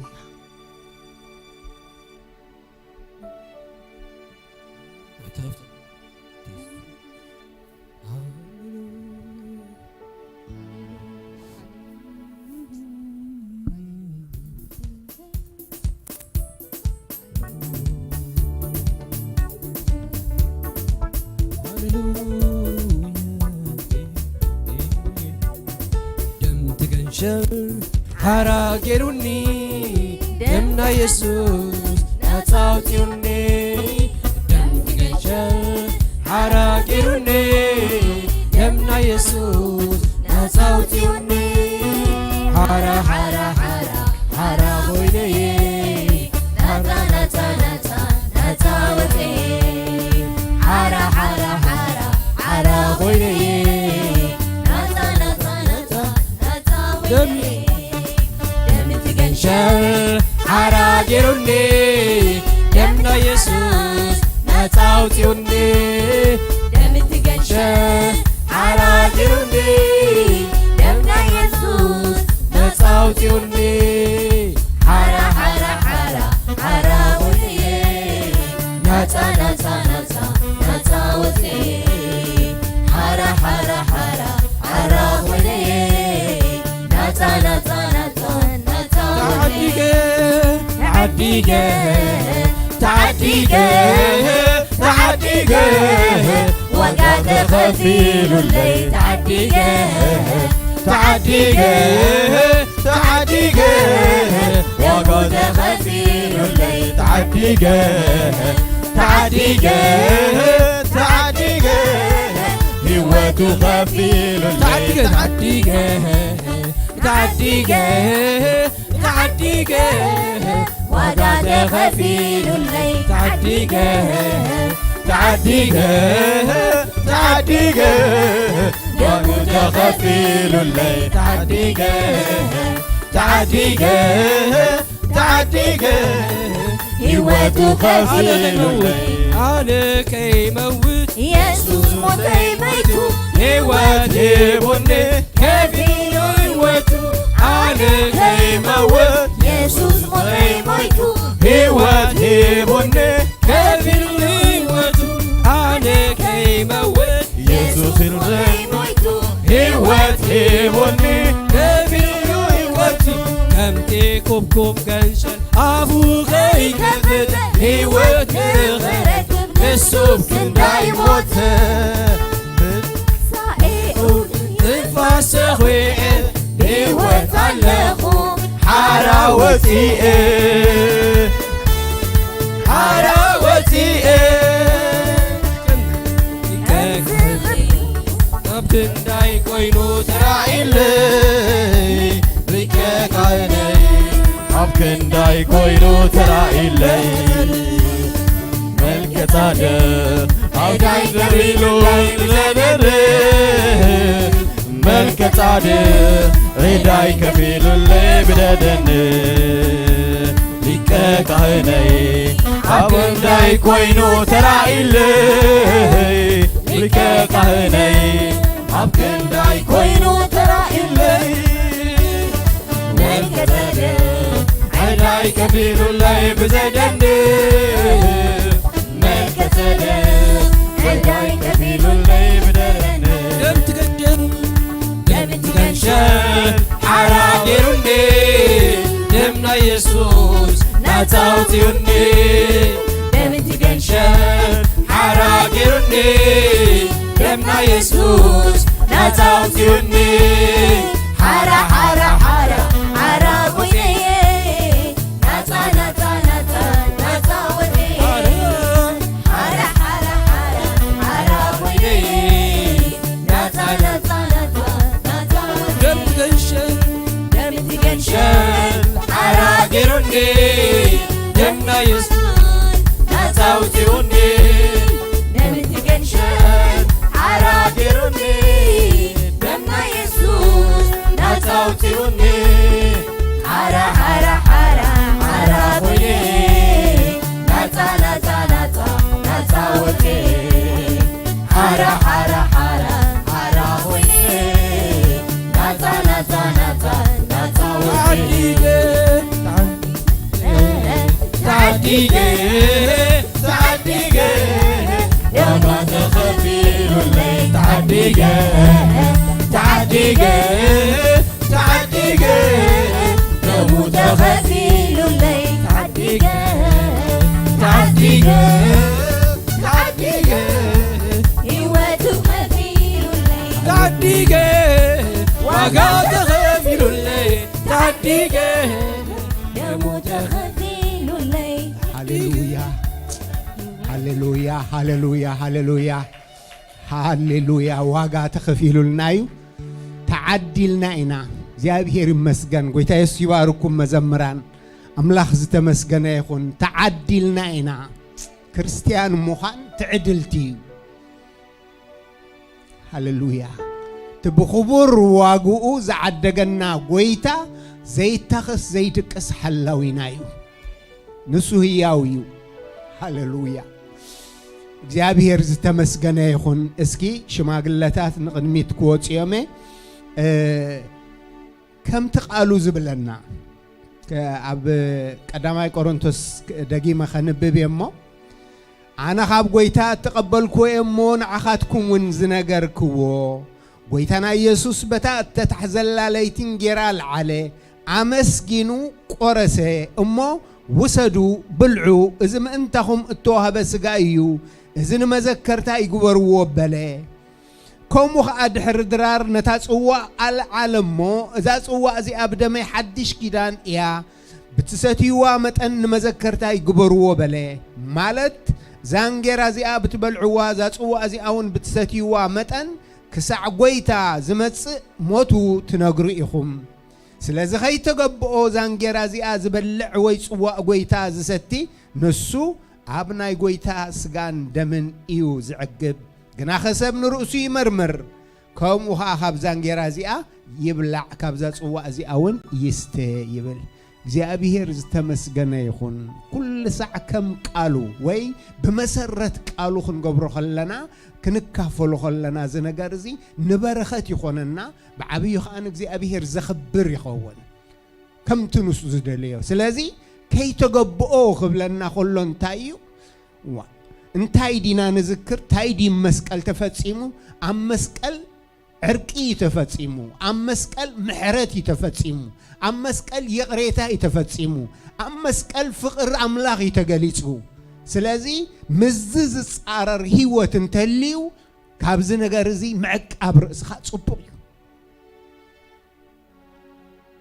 ام محرت كوين كا ختوسدو افقر كوين كا ختوسدو ابي قريتا كوين كا ختوسدو خلخا مسؤو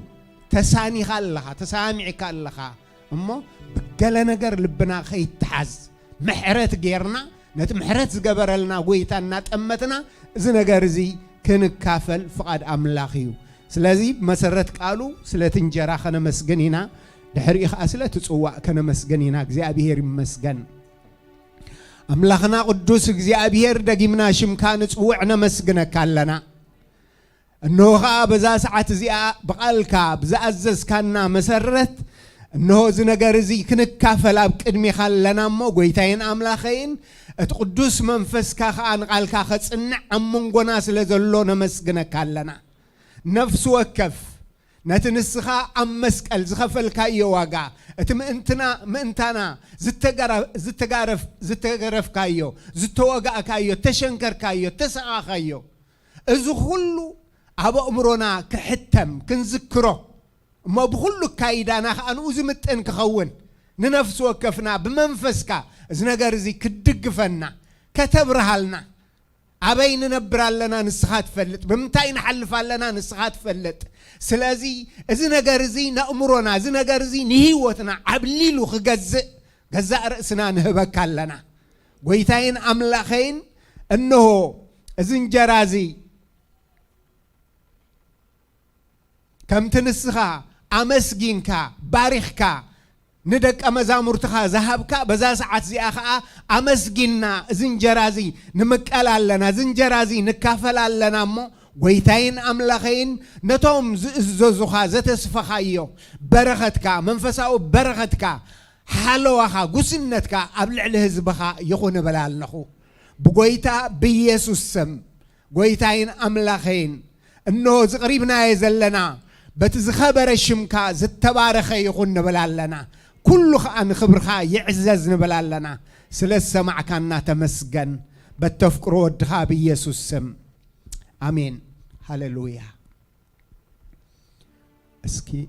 مزمران أبا دياقونات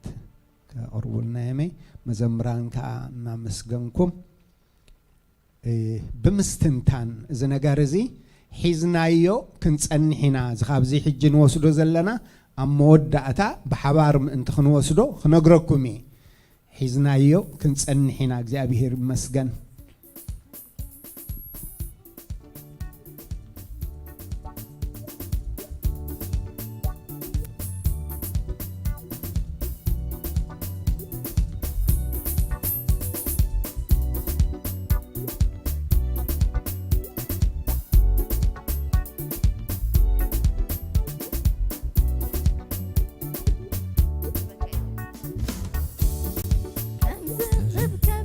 العفو كي يوتنا غركب السوق كنداي موتا بتنسعي وكنت تفاسقي يوت علقو حراوتي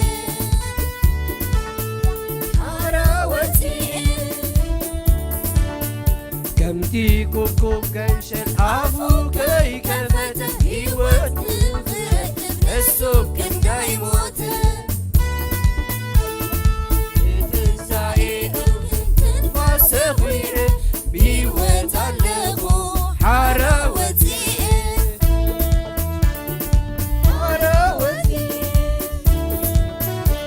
لكك عبكنداي كوينو ترايلي لكك عبكنداي كوينو ترايلي ملك صادق عداي كفيل وبزدن ملك صادق عداي كفيل لكك علي عبكنداي كوينو ترايلي لكك علي عبكنداي كوينو ترايلي ملك صادق عداي كفيل اللي بزدن ملك صادق عداي كفيل اللي بزدن دمار وحيكون بجا كوين اللي دمدي بلا يكون تغفيل اللي يسوس ودي أملاك تسوي اللي نقول سلمات كانت اللي برهدت اللي دمارا وحيكون بجا كوين اللي دمدي بلا يكون تغفيل اللي يسوس ودي أملاك تسوي اللي نقول سلمات كانت اللي برهدت اللي لكك علي عبكنداي كوينو ترايلي لكك علي عبكنداي كوينو ترايلي ملك صادق عداي كفيل اللي بزدن ملك صادق عداي كفيل اللي بزدن لكك علي عبكنداي كوينو ترايلي لكك علي عبكنداي كوينو ترايلي ملك صادق عداي كفيل اللي بزدن ملك صادق عداي كفيل اللي بزدن علوني مغنيات علوني وريت علوني مغنيات علوني وريت علوني زميرو ميلي عايزين مريني لما لايكم كون تمسكن عليك زميرو ميلي عايزين مريني لما لايكم كون تمسكن عليك كم زي تقبرلو صغيرين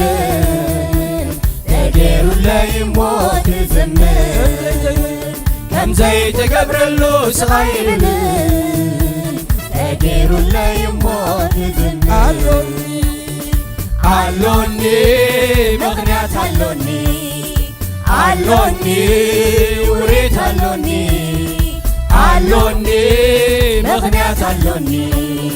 علوني وريت علوني زميرو ميلي أي زمرني لما داي كونكور زمسكن أنا زميرو ميلي أي زمرني لما داي كونكور زمسكن أنا أنزي تقبر اللو سقاير تجيرو اللايموت الزمن أنزي تقبر اللو سقاير تجيرو اللايموت الزمن بياودي أني تداكي بكا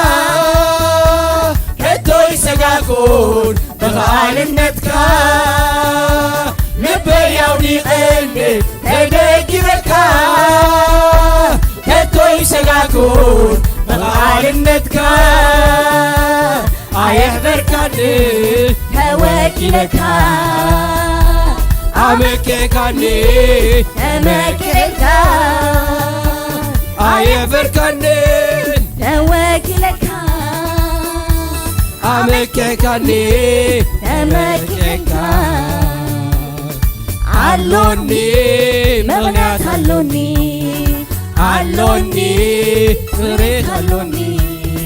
علوني مغنات علوني علوني وريت علوني زميرو ميلي أي زمرني من ما داي كونكون زمسكن أنا زميرو ميلي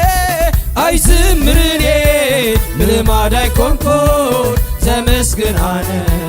كم زي تقبر اللو صغايب تقبر لا يموت زمر كم زي تقبر اللو صغايب تقبر لا يموت زمر مسكن فغري نوخي جمرو عين قريبة عين عيك قلتو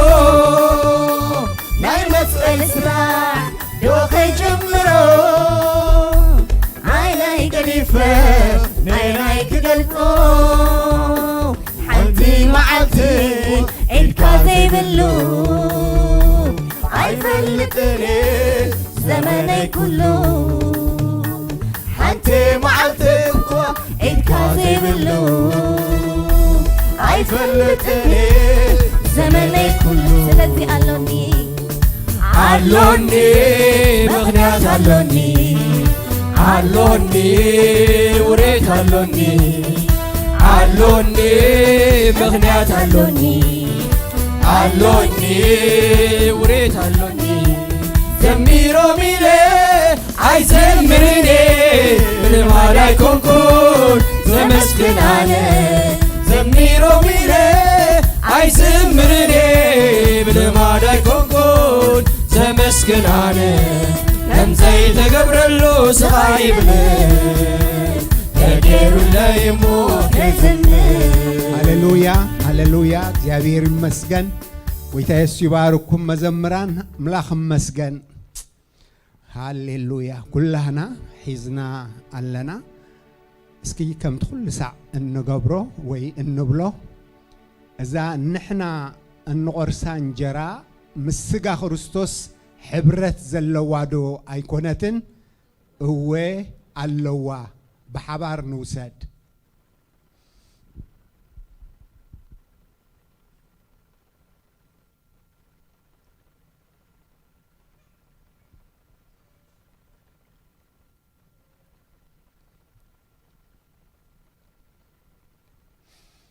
كم أخاد حرد رار نتاج أو العالم مو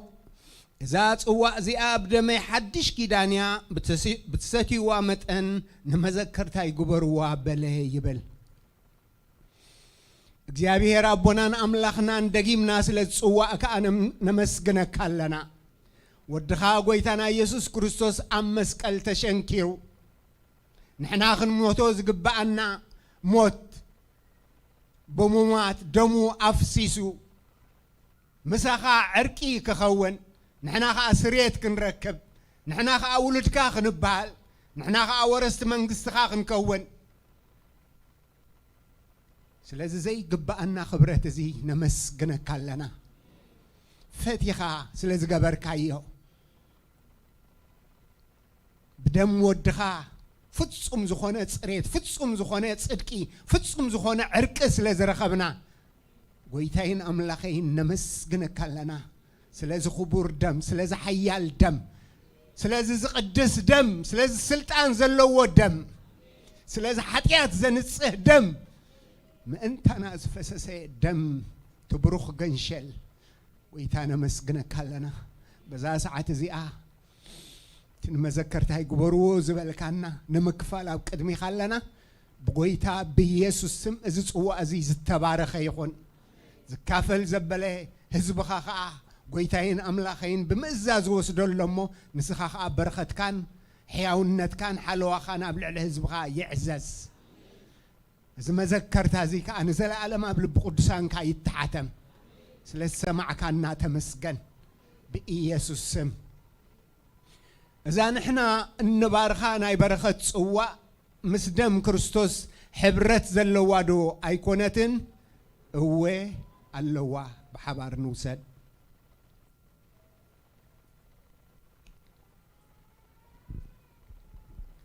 هاليلويا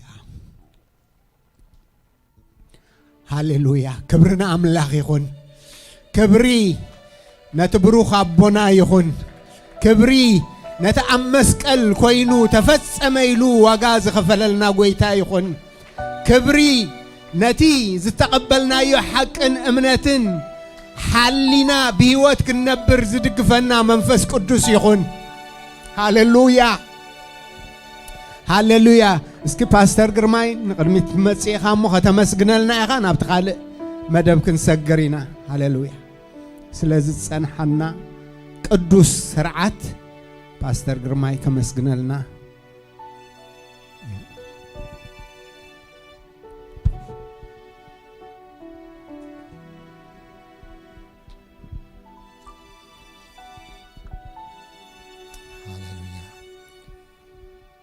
ኢየሱስ ጎይታዩ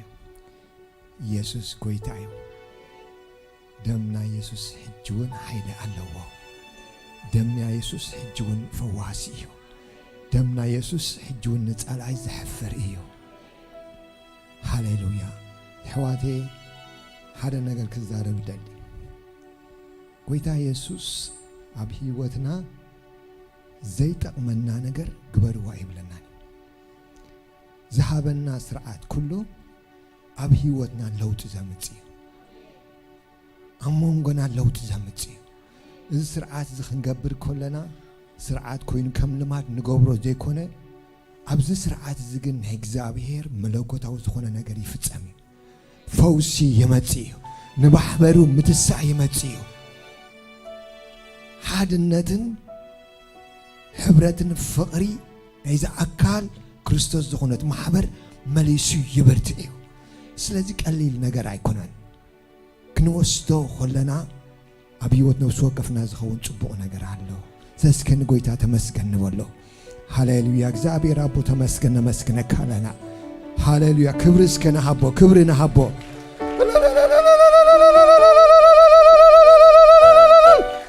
يسوس قويتا ايخا حجون هياويو دمكا هياويو أمسك قلب السرح كايو السرح نجراتنا خلو تفجيمو هدانا خلو تخفيلو حمامنا خلو تفويسو نتسألعي سعير كايو يخا عوت دماهي بكانا يخا قويتانا مسكنا كالنا كبرين هبا كالنا بيس كريستوس نعلنا بلا كالنا قويتا دمكا فواسينا سلزغونا نتسألعي زحفر دمكا كمتي دك إسرائيل عبد دك بيتهم تدمتي كرأ خلو نايموت ملأخ زساقرم زنبري عب حد يشكي لانزل لنا دم قويتا صلى دم ودخا يسوس صلى بيتنا يدفرونيو صلى بيتنا يدفرونيو صلى محبر كاي دفرانيو صلى دمكا سيرنا هنا نصلى يحفير كايو خمونا مسكنك لنا እግዚአብሔር ሆይ በኢየሱስ ክርስቶስ ስም ስለዚህ ክቡር ደም ተመስገን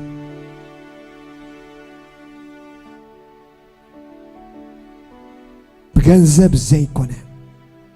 بورك خنا ببرور زي كنا بتي كبور سخنا ودخا يسوس دم ناتكا سلز جبر كنا تريد كاس لز جبر كنا ولود كاس لز جبر كنا كابزل علم تفاس لز تبجهنا كابزل علم وردت كابزل علم اكزابيروي تفات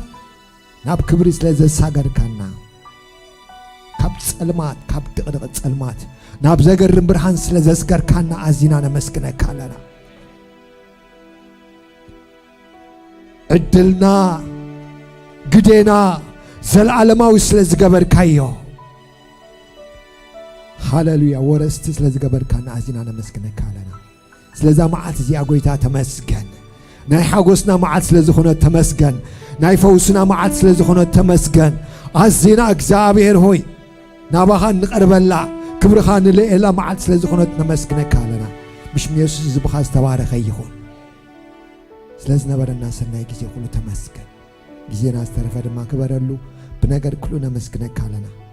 بإيسوس كريستوس نصلي آمين كبرن እግዚአብሔር ስካቦ ሃሌሉያ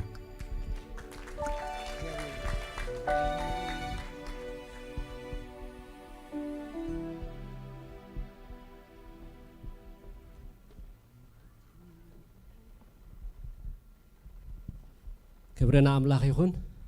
ስለ ጽናሐና ጊዜ ስም እግዚአብሔር ዝተመስገነ ይሁን ናምላክ ስለ ሁሉ ስብሐት ይሁን ነው እግዚአብሔር ይባረክ ሃሌሉያ نام متنباتا قدمي محلافنا እግዚአብሔር ይመስገን አጋሽን ተለኹም ሰላም ክንብለኩም አጋሽን ተለኹም ምናልባት ለመጀመሪያ ጊዜ ድመጽኹም አጋሽን ተለኹም በዚህ ለሃካ ስፒከር ተለኩም ሐግዞ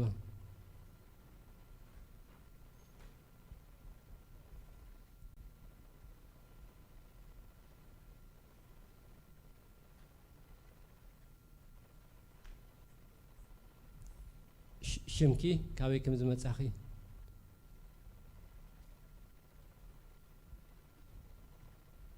شيمايما مرهاويتي بها كابتورون الشي مرهاويت فرحان متصاخي بزلكا كباري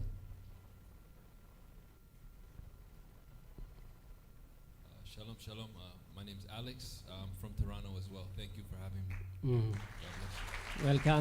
Welcome, Alex. فرحان متصاخ أليكس كالنتلو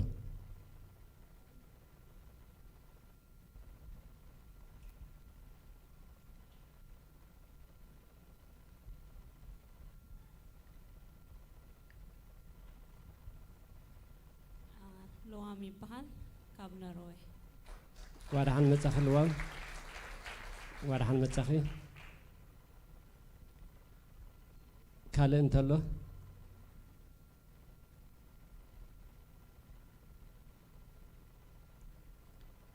እሺ የለን ማለት ያብሔር መስገን እንኳን አሁን መጻኹም አጋሽና እዚህ ቤት ድማ ቤትኩሚ ስለዚህ አመወዳታ ክንረኽበኩሚና ያብሔር ባርኩም እሺ ናብቲ መተንባታ ከሐልፍ ያብሔር ይመስገን ኒ ሐሙስ ናይ አዴታት ናይ ጸሎት ጊዜ ድሕር ነዊሕ ክጅመሪሞ ኩልኽን አዴታት ሰዓት 10 ፈረቃን ሐሙስ ናይ ጸሎት ጊዜ ኣብዚ ቸርቺ አሎ ይብላለው አዴታት ካለ ደሐለፈ ሰንበቱን ክልተ ሰንበት ተሐበረ መምህራን ናይ ትምህርት ሰንበት መምህራን ሓገዝቲ ደሊ ስለ ዘለው ስለዚህ ኩሉናቶም ክንሕግዝ ንኽእል ና መምህራን ንርከቦም ወይ ከዓ ነገልገልቲ ንርከቦም እግዚአብሔር ይመስገን መምህራን ትምህርት ሰንበት ሓገዝቲ ደሊ ስለ ዘለው ኣብዚ ነገዝ ድማ ክንሕግዝ ንኽእል ሰባት ነበርክትቲ እግዚአብሔር ይመስገን ተአምላኽ ውሽጥና ዘሎ ንደቅና ነሕልፈሎም ስለዚህ ፍላይ መምህራን ክልተ ዓመት ሙሉ እዚ ቸርቺ አይራእይወን ኣለው ስለዚህ ቢዚ ኮይኖም ስለ ዘለው ቅያር ሰባት ሓገዝቲ ሰባት ደሊለው ስለዚህ ኣብዚ ነገዝ ከተገልግሉ እትኽእሉ ከተገልግላ እትኽእላ ንመምህራን ንሓግዞም ነገልገልቲ ድማ ኣስማትና ንሃብ ድሕሪኡ ምስ መምህራን ክትራኸቡ ማለት እዩ ስለዚህ በዚ ነገዚ ቤተ ክርስቲያን አጥቢቃ ተሐትታላ ማለት እዩ ስለዚህ ሁሉና ከነገልግል ንኽእል ነዚ ነገር ዘዕሽሽ ኣይንበሎ ደቅና ቤት ኣምላኽ ከዓቢ እንድሕር ኮይኖም ንሕና ኸ ዋጋ ክንከፍል ኣለና ማለት እዩ ስለዚ ዋጋ ከይከፈልካ ድመጽእ በረኸት ስለዘየለ በዚ ነገር እዚ ኩልና እቶም እንኽእል ንመዝገብ ንሓግዞም ኣሕዋትና ድማ ኣብዚ ሕብረት እዚ ምሳልና ክግልገሉ እግዚአብሔር ይመስገን ካልእ ናይ ሚድያ ሚኒስትር እውን ከተገልግሉ ትኽእሉ እትደልዩ ሰባት እንተለኹም ሚድያ ሚኒስትር እውን ደሊለው ኣገልገልቲ ካልእ ትምህርቲ ወደ መዝሙር ክጅመር ይሞኒ ኩልኹም ትምህርቲ ወደ መዝሙር ክትመሃሩ ትደልዩ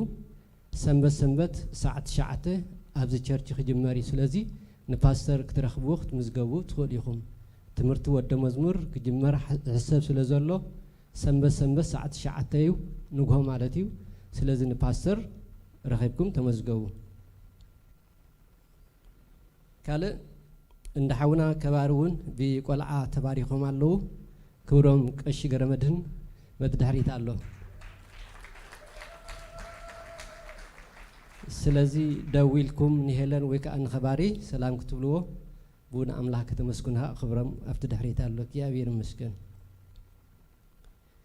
ካልእ መጽሓፍ ቅዱስ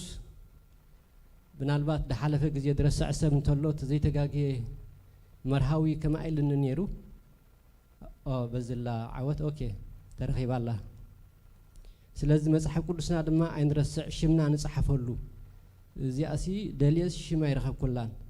ስለዚ ብኾነ ሓደጋ ከጋጥም ክጠፍእ ከሎስ ናይ መን ምዃኑ መታን ናብ ግቡእ ቦታ ክበጽሕ መጽሓፍ ቅዱስና ዋንነቱ ንጽሓፈሉ እግዚአብሔር ይባርኩም ክብረና ኣምላኽ ይኹን ካልእቲ ፕሮግራም ናይ ቸርች ኩሉ ግዜ ኣብ ቀዳማይ ወርሒ ናይ ደቂ ኣንስትዮ ተረሲዓ ድያ ዋላ እንታይ ኣላ ድያ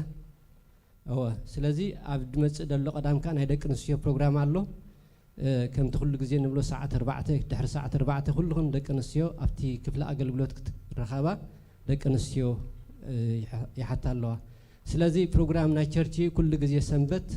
ሰዓት 10 ፈረቓን እዩ ዝጅመር ኩልና ብትኽእለና መጠን ሰዓት 10 ፈረቓን ብሓባር እንተጸለና ክሳብ 11 ዝኸውን ናይ ኣምልኾ ግዜ ብጣዕሚ ጽቡቕ እዩ ስለዚ ፕሮግራም 10 ፈረቓን ኣብ ቸርች ዝጅመር እግዚአብሔር ይመስገን ካልእ ናይ ባይብል ዲስካሽን ድማ በብቦትኡ ኣሎ እቶም ኣብ ባይብል ዲስካሽን ደይተጠርነፍኩም ኣብ ባይብል ዲስካሽን ተጠርነፉ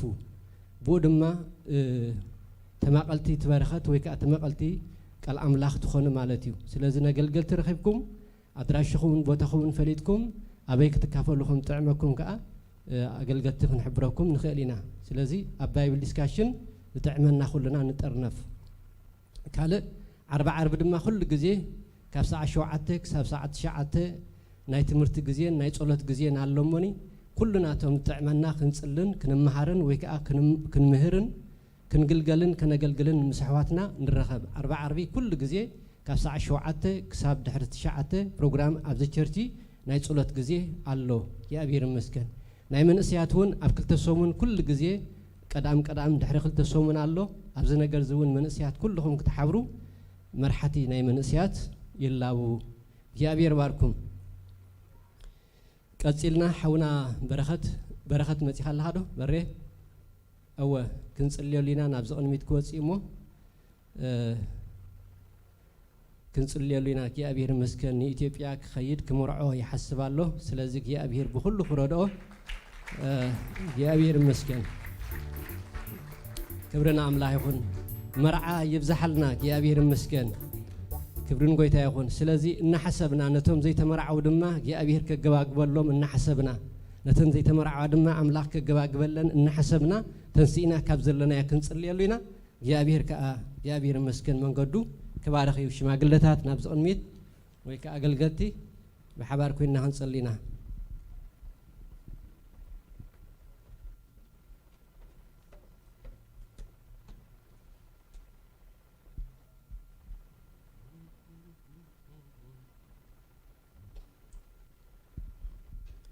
እስከ ንጸልይ እግዚአብሔር ይመስገን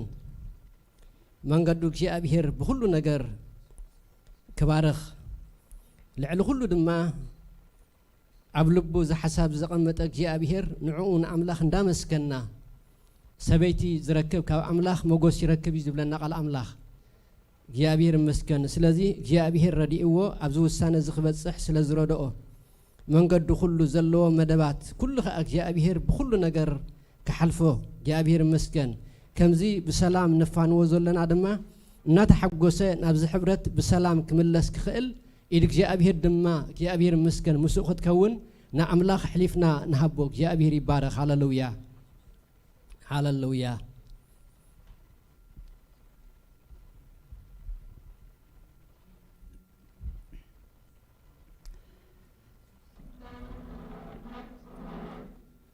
عبن زلالماوي قدوس እግዚአብሔር አቦናን አምላኽናን ነመስግነካለና ሰናይ ዘበለ ኩሉ እግዚአብሔር ካባኻይሞ ወአምላኽ ትንፋስና ካባኻ እግዚአብሔር አቦ እንኸደሉ ጽቡቕ ዘበለ መንገድ ድማ ካባኻይሞ ልዑል አቦ ነመስግነካለና ንዓና ተሐሊልና አምላኽ ተሐስበልና ሐሳብ ድማ ሰናይሞ ንባርከካለና እግዚአብሔር አቦ ስለ ሐውና በረኸት ድማ ሐጂ ናብ ዝፋን ጸጋኻ ንقرባለና እቲ ንስኻ ዝመደብካሉ ቅኑዕ ጽቡቕ ስርዓት እግዚአብሔር ነመፍጻም ኣብዚ ስለ ዘብጽሐካዮ ነመስግነካለና ካባኻ ሞጎስ ስለ ዝኾነሉ ንባርከካለና ምንጭ ሁሉ በረኸቱ ንስኻ ስለ ዝኾንካ እግዚአብሔር ቅዱስምካ ንጽዋዓለና ሕጂ ድማ እግዚአብሔር አቦ ዝሓሰቦ ዘበለ ኩሉ ከም ሓሳብካ ኩሉ ጽቡቕ ክኾነሉ ወአምላኽ ኢድካ ብልዕልዩ ክትዝርጋዕ ንጽልያለና በበረኸት ቤትካ ክትጽግቦ እግዚአብሔር ንጽልያለና ብሽም ኢየሱስ ንስኻ እግዚአብሔር ነገሩ ኩሉ ክትሓልፎ ዝገብሮ ዘበለ ኩሉ ኣብ ቅድሚኻ መጎስ ክረክብ እግዚአብሔር ንስኻ ከለላ ክትኮኖ እግዚአብሔር ንጽልያለና ንስኻ አቡይኻ ሞ እግዚአብሔር ጉስነትካ ቀቅድሚ ክወጽእ ንጽልያለና ካብ ክፉእ ዘበለ ክትሕልዎ ንጽልያለና ልቡን እግዚአብሔር አቦነ ተገብሮ ዝደል ዘበለ ኩሉ በዋልታ ብጸጋ ክሕለው ንጽልያለና ብርሃንካ ይብራሃሉ እግዚአብሔር በረኸትካ ይለቀቀሉ እግዚአብሔር حلوها يلغقلو እግዚአብሔር حاونا يهبتم نبلالونا حاونا يبلصق نبلالونا حاونا يبارخ نبلالونا حاونا يسسن نبلالونا بيسوس ክርስቶስ ያውስም መላእክት እግዚአብሔር ቀጽሮ ወንጽልያለና ናይ ዘላለም አምላኽና እግዚአብሔር በገለኳ አይጨነቅ ንብላለና በገለኳ ነገር አይጉዶሎ ንብላለና ልቡ ግና በመስጋና ኸይምላ ልቡ ግና እግዚአብሔር በሐለዋ ኸይምላ ልቡ ግና በእምነት ኸይምላ እግዚአብሔር ነታ ሰማያው ተስፋ እና ተጸበየ እግዚአብሔር ሐለቱ ዘበለ ኩሉ አባኻ ከውደጎ በኢየሱስ ክርስቶስ ያውስም አብተሕያወት ኢድካነ ማዕቀበሎና ናይ ዘላለም አምላኽና እግዚአብሔር ንስኻ እሙኒ ኻሞ ተመስገን ኣብዚ ዘብጽሐካዮ ንስኻ ያኻሞ ንባርከካለና ነገሩ ኩሉ በቅድስና ክውዶ እግዚአብሔር ነገሩ ኩሉ በጽድቅ ክውዶ እግዚአብሔር ነገሩ ኩሉ በጽቡቕ በረኸት ክውዶ እግዚአብሔር ምሕረትካን ሕያውነትካን ኣብ ልዕሊ ይኹን ንብላለና ጸጋ ኣብ ልዕሊ ይኹን ንብላለና ሞጎስ ኣብ ልዕሊ ንብላለና መንፈስ ቅዱስ ንረድኤቱ ኩሉ እንትኑ ክትቆጻጸር ንዓኻ ዓሪፍና ንበካለና ወአምላኽ ስለ ሰማዕካና ተመስገን ካቤት ካድማ ንባርከሎና ካቤት እግዚአብሔር ንባርከሎና ካቤት እግዚአብሔር ንባርከሎና ብሩኽ ይኹን ንብላለና መርዑ ብሩኽ ይኹን ንብላለና ወአምላኽ ወንጌል ዝግለጸሉ ክኸውን ንጽልያለና ዘይደሓኑ ነፍሳ ዝድሕኑሉ ክኸውን ንጽልያለና ወለዱ ኩሉ ዝማርከሉ ዘመን ይኹን ንብላለና በኢየሱስ ክርስቶስ ያውስም አቦናን አምላኽና ነመስግነካለና ስለ ሰማዕካና ክብር ሁሉ ነተዓብስምካ ይኹን ካብ ሕጂ ንዘላለም ብጎይታ በኢየሱስ ክርስቶስ ያውስም አሜን كنزمرينا እግዚአብሔር ይመስገን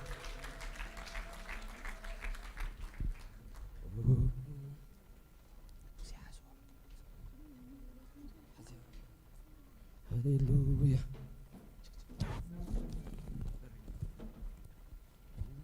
እስከ በመኽንያት ሓውና በሐንሳብ ኮይና ንጎይታ ኸና ምልኺና ሃሌሉያ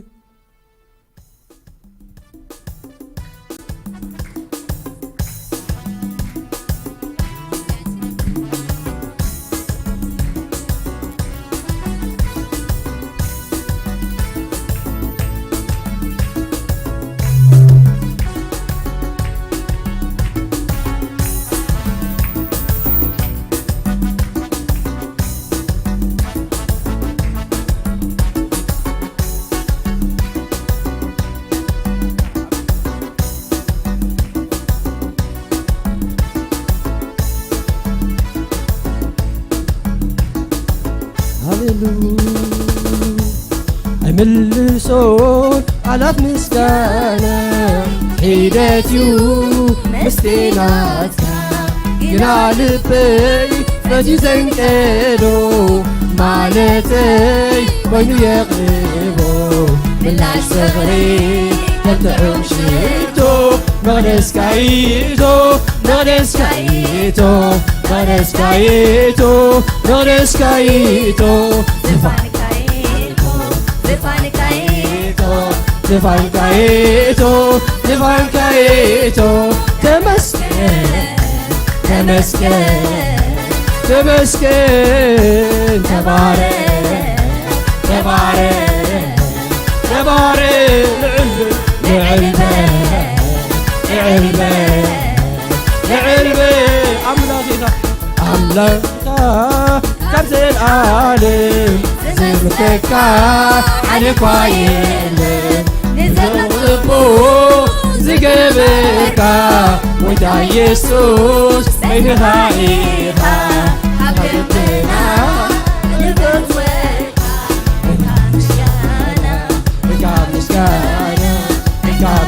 مسكانة إنك مسكانة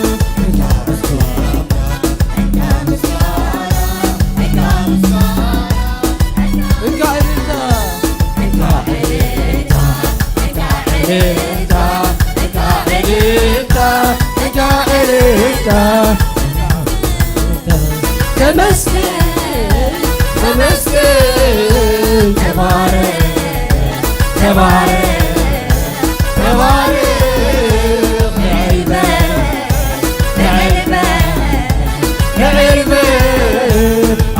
فتوي يا مسكينك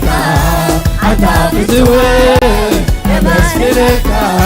عطا فتوي يا مسكينك عطا فتوي يا مسكينك يسوس فتاوي يا مسكينك يا مسكينك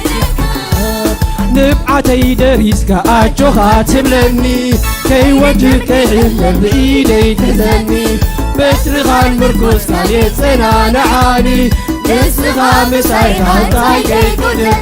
يرسي يزمر الكامل صدق ريبكا نبعتي صلينا ويبكا مصيري كله فتيكا كنتم مركوز معرخي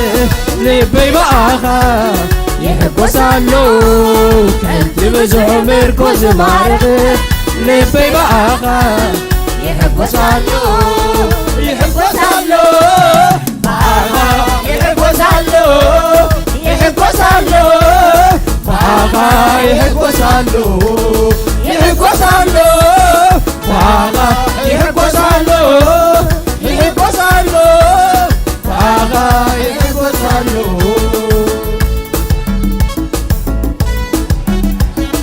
عب إيدي زلو مغفرحي مزمار يكوان مزمار يكوان مهمري سوس خلو مسكنها تليتي كساز وكر تليتي كساز وكر عب إيدي زلو مغفرحي مزمار يكوان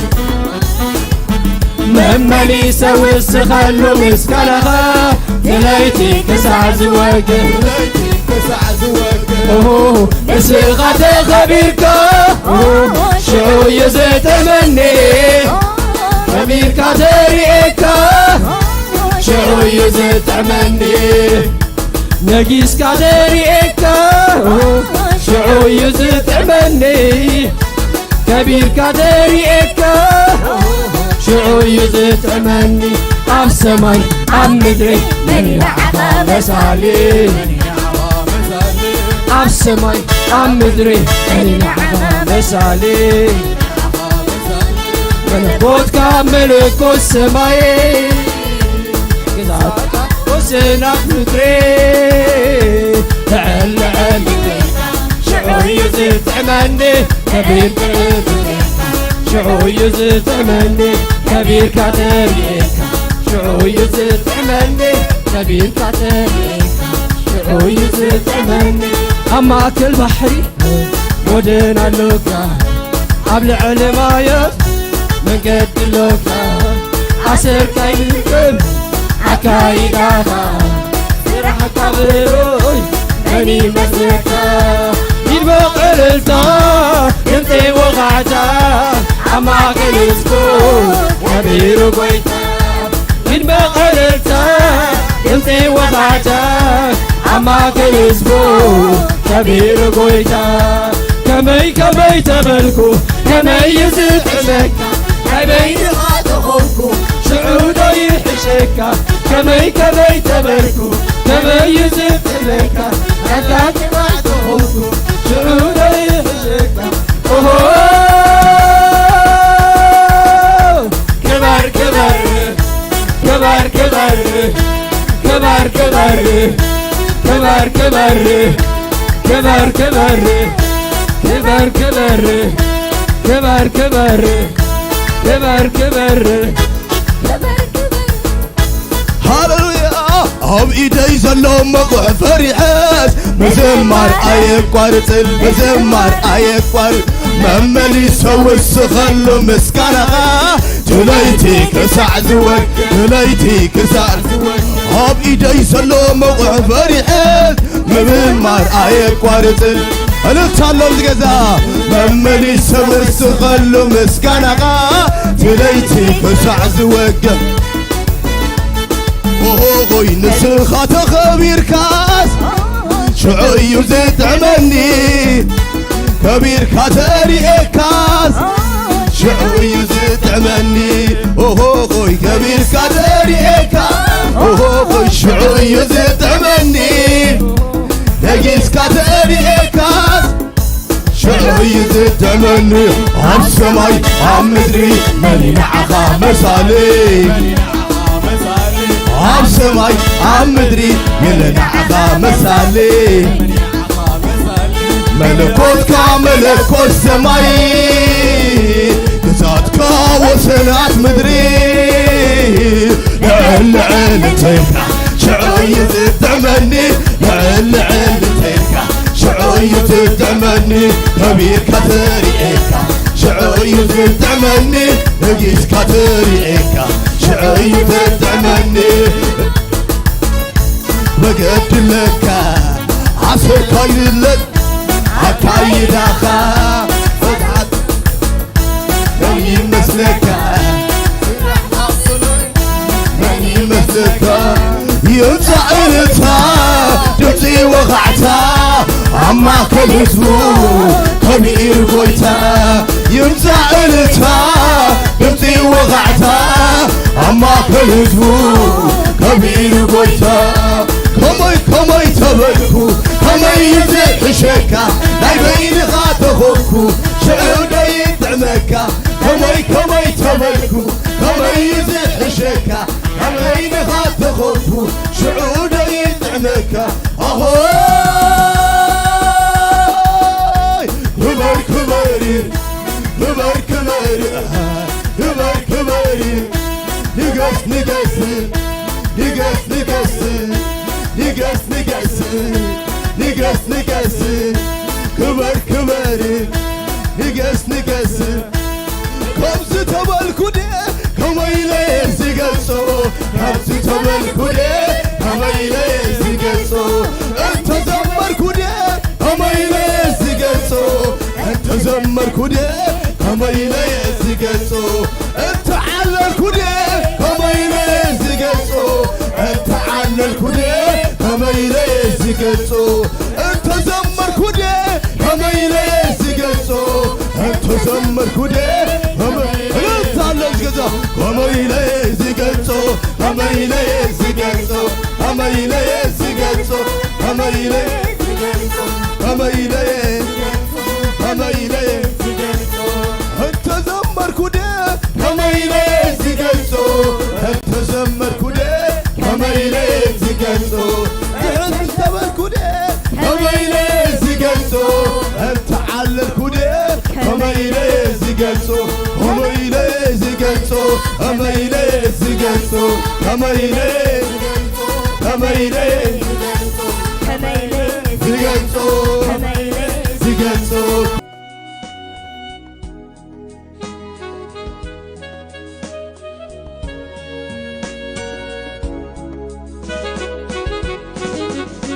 عقلم تغيبو زحزو سآني أبيتن أبدكن